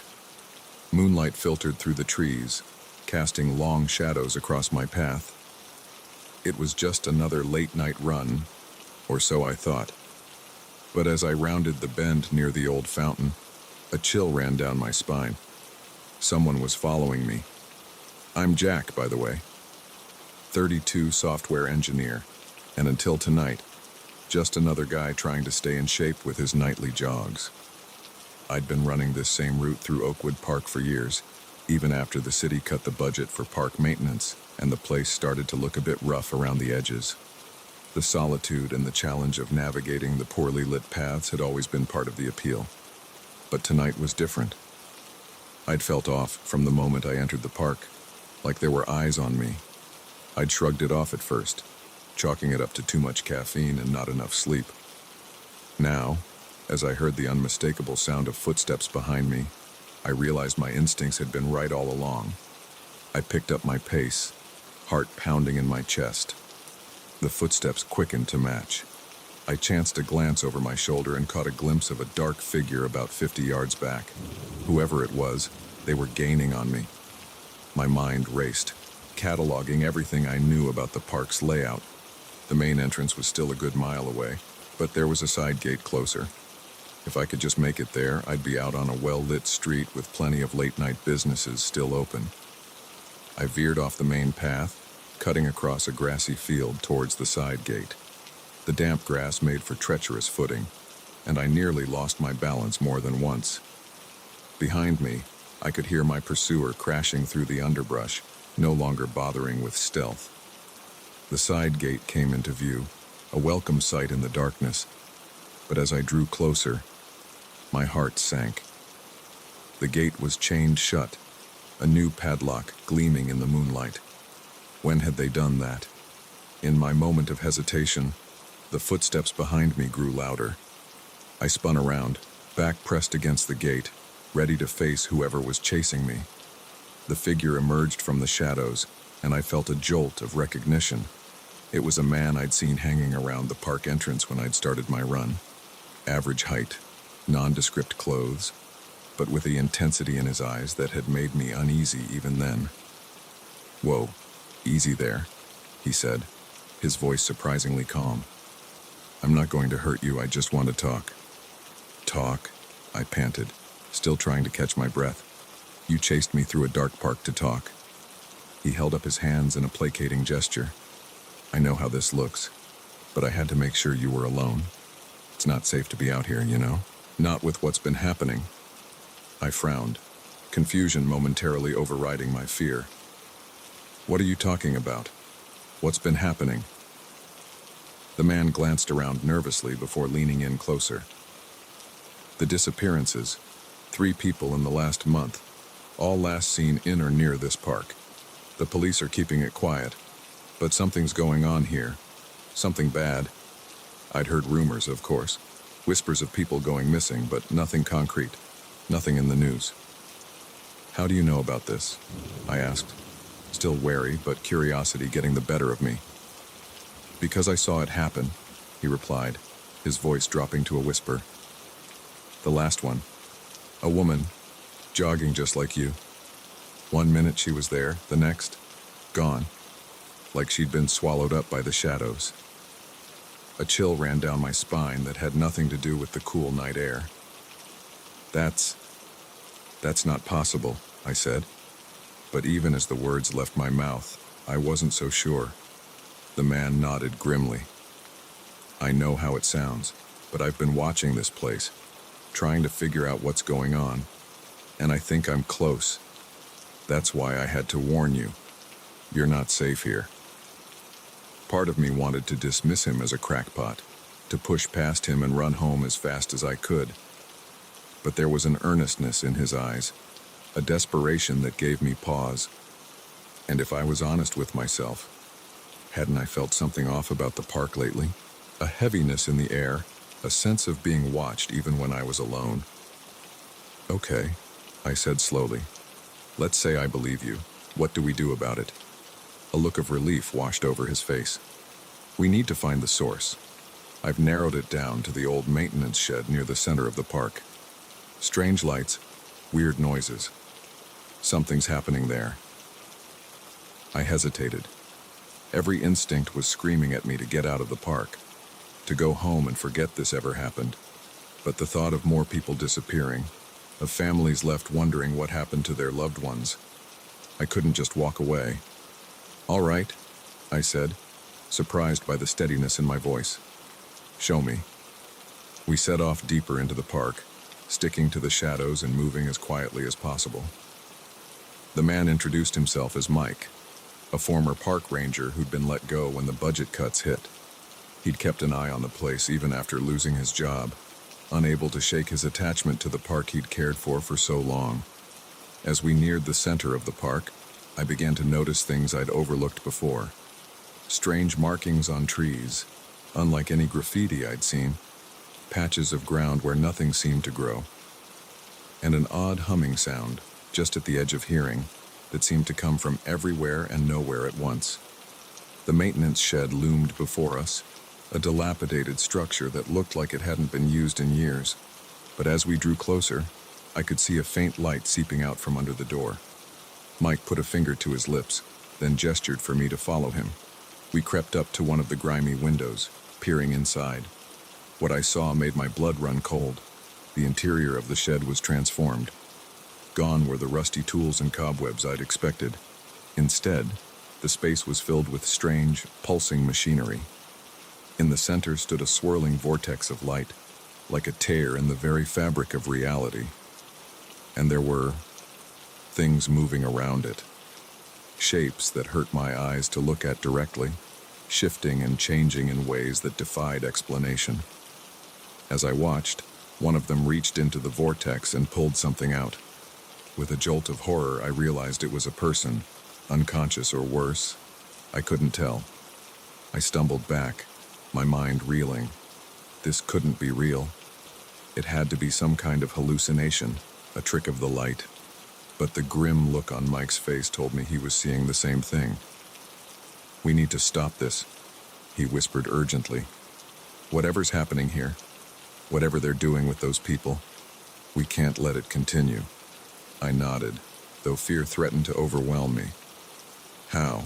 We're just two guys against whatever those things are.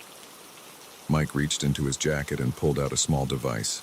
EMP, he explained. Ought to fry whatever's powering that portal, but we'll only have one shot at this. It was insane. We were two ordinary people up against something straight out of a sci-fi horror movie. But as I thought about the missing jogger, about all the other disappearances that might be connected to this, I knew we had to try. We formulated a hasty plan. Mike would create a distraction, drawing the attention of the creatures. I'd sneak in and plant the EMP as close to the central machinery as possible. Simple in theory, terrifying in practice. Everything happened in a blur. Mike threw open the door, shouting and waving his arms. The creatures turned, their alien forms rippling with what might have been surprise. I darted in, my hand shaking as I armed the EMP. Just as I was about to place it, one of the creatures spotted me. It let out a sound that defied description, a noise that seemed to vibrate in my very bones. I saw it lunge towards me, impossibly fast. I slammed the EMP down on the nearest piece of equipment and hit the trigger. For a moment, nothing happened. Then the world exploded into chaos. The machines sparked and sputtered, the air filling with the smell of ozone. The vortex began to collapse in on itself, pulling everything nearby towards it. The creatures screeched, their forms twisting and distorting as they were sucked into the closing portal. Mike grabbed my arm, yanking me towards the door. We ran, not daring to look back as the shed was engulfed in a blinding light. The ground shook beneath our feet, and I was sure the whole park was going to be swallowed up. And then, suddenly, it was over. We found ourselves sprawled on the grass, gasping for breath.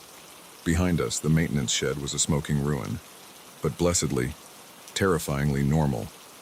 In the days that followed, we tried to make sense of what had happened. The police investigated the shed, but found nothing beyond evidence of a fire. The missing people began to reappear, confused and disoriented, but otherwise unharmed. They remembered nothing of where they'd been. Mike and I met occasionally, trying to piece together the full story. But the truth is, we may never know exactly what was happening in Oakwood Park. All I know is that my nightly runs have taken on a new significance. Each time I lace up my sneakers, I'm not just exercising, I'm patrolling, keeping an eye out for anything unusual. Because now I know the truth. The world is stranger and more dangerous than we can imagine. And sometimes, the only thing standing between our reality and chaos is a guy out for a jog and an ex-park ranger with a homemade EMP. So if you're ever out for a late-night run and you get that feeling of being watched, trust your instincts. You never know what might be lurking in the shadows.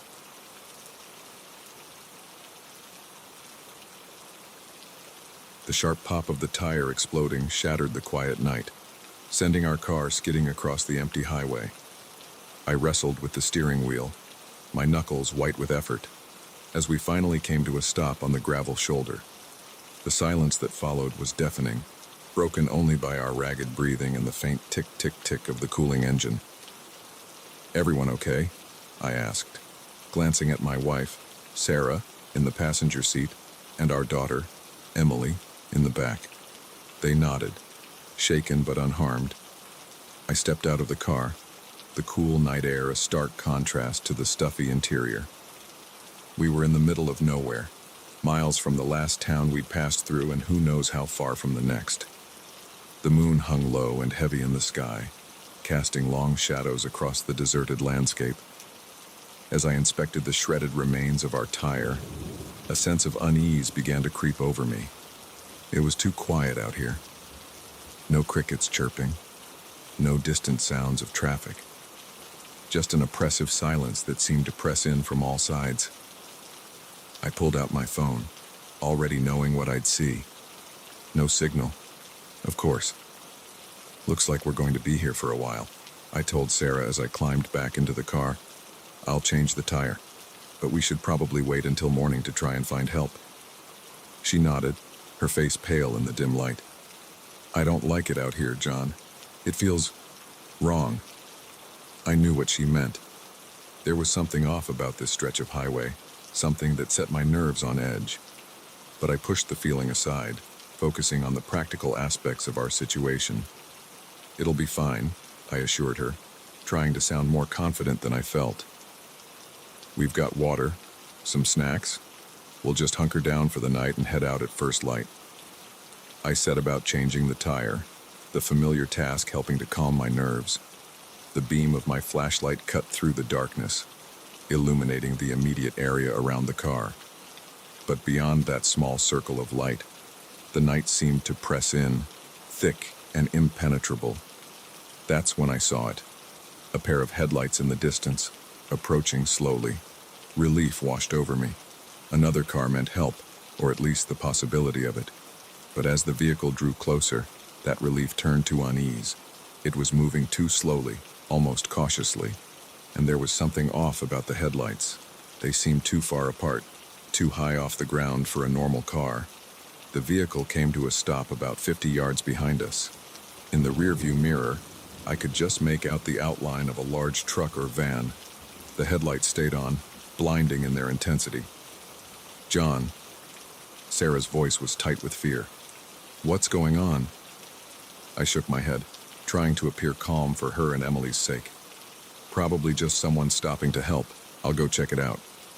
But as I stepped out of the car, a chill ran down my spine. The truck's engine had cut off, but no one had gotten out. It just sat there, headlights blazing, like some predatory animal watching its prey. I took a few tentative steps towards it, my hand raised in a friendly wave. "Hello? We could use some help if you've got a moment." No response, no movement, just the steady glare of those headlights. I was about to turn back to our car when I heard it, the sound of a door opening and closing, followed by footsteps on gravel. But I couldn't see anyone. The space between the headlights remained empty. "Who's there?" I called out, my voice sounding thin and weak in the vast emptiness around us. The footsteps continued, slow and deliberate, moving towards me. But there was still no one visible. Panic seized me. I ran back to our car, practically diving into the driver's seat. "We need to go, now." Sarah's eyes were wide with fear. "But the tire—" "No time." I cut her off, jamming the key into the ignition. The engine sputtered once, twice, before roaring to life. I threw the car into drive, the partially attached spare tire wobbling dangerously as we pulled away. In the rearview mirror, I saw the truck's headlights swing around, following us. It started to move, picking up speed quickly. "Dad, what's happening?" Emily's small voice came from the back seat, trembling with fear. "It's okay, sweetheart," I lied, pushing our damaged car to its limits. "We're just playing a little game of chase, and that's all." The truck was gaining on us, its massive form filling my rearview mirror. The spare tire was making the car pull to one side, requiring all my concentration to keep us on the road. Suddenly, a new set of headlights appeared ahead of us. Another truck, identical to the one behind us, blocking the road. I swore under my breath, looking frantically for an escape route. There, a narrow dirt road branching off from the highway. I wrenched the steering wheel, sending us bumping and jolting down the unpaved track. The trucks followed, their powerful engines easily handling the rough terrain. We were being herded, I realized with growing horror, driven deeper into this desolate wasteland, away from any possibility of help. The dirt road ended abruptly at the edge of a cliff. I slammed on the brakes, our car skidding to a stop mere feet from the drop. The trucks pulled up behind us, boxing us in. "John!" Sarah's voice was barely a whisper. "What do we do?" I didn't have an answer. We were trapped, with nowhere left to run. The trucks and headlights shut off simultaneously, plunging us into darkness. In the sudden silence, I could hear doors opening, footsteps approaching our car from all sides. "Lock the doors," I instructed, knowing it was a futile gesture. Whatever was out there, I doubted locked doors would stop them. Shapes moved in the darkness, barely visible in the faint moonlight. They were human-like, but something about their movements was off. Too fluid, too precise. A tap on my window made me jump. I turned to see a face peering in at me. But it wasn't a face, not really. It was smooth, featureless, like a mannequin's head. Where the eyes should have been, there were only dark, empty sockets. I heard Sarah stifle a scream. Similar faces were pressed against every window, staring in at us with their eyeless gaze. One of the figures reached for the door handle. I tensed, prepared to fight, to do whatever it took to protect my family. But the door didn't open. Instead, a sound filled the car, a high-pitched whine that made my teeth ache and my vision blur. Sarah and Emily slumped in their seats, unconscious. I fought against the encroaching darkness, struggled to stay awake, but it was a losing battle. As my eyes closed, the last thing I saw was those blank faces, watching impassively as we succumbed to whatever force they were exerting. I woke with a start, sunlight streaming through the car windows. We were parked on the side of the highway, our spare tire properly attached. Sarah and Emily were stirring beside me, looking as confused as I felt. What happened?" Sarah asked, rubbing her eyes. I shook my head, trying to clear the fog from my mind. "I'm not sure. Must have been more tired than I thought. Pulled over to rest for a bit." But even as I said it, I knew it wasn't true. The events of the night came flooding back. The chase, the cliff, those faceless figures. It couldn't have been a dream. It had felt too real, too vivid. Yet here we were, safe and sound on the highway. No sign of any trucks, no mysterious dirt road, no cliff. As we pulled back onto the road, continuing our journey as if nothing had happened, I couldn't shake the feeling that we'd experienced something beyond explanation. Something that had chosen, for whatever reason, to let us go. I glanced in the rearview mirror, half expecting to see a truck appearing on the horizon. But there was nothing there. Nothing but the long, empty stretch of highway behind us. We drove on in silence, each lost in our own thoughts. But I knew that none of us would ever look at a deserted highway the same way again, because now we knew what could be lurking out there in the darkness, waiting for unwary travelers. And as we passed a sign welcoming us to the next town, I made a silent vow. No more night driving. No more remote highways. From now on, we'd stick to the well-traveled roads, the busy interstates. Because sometimes, the things that go bump in the night are all too real. And not all of them are content to simply watch from the shadows.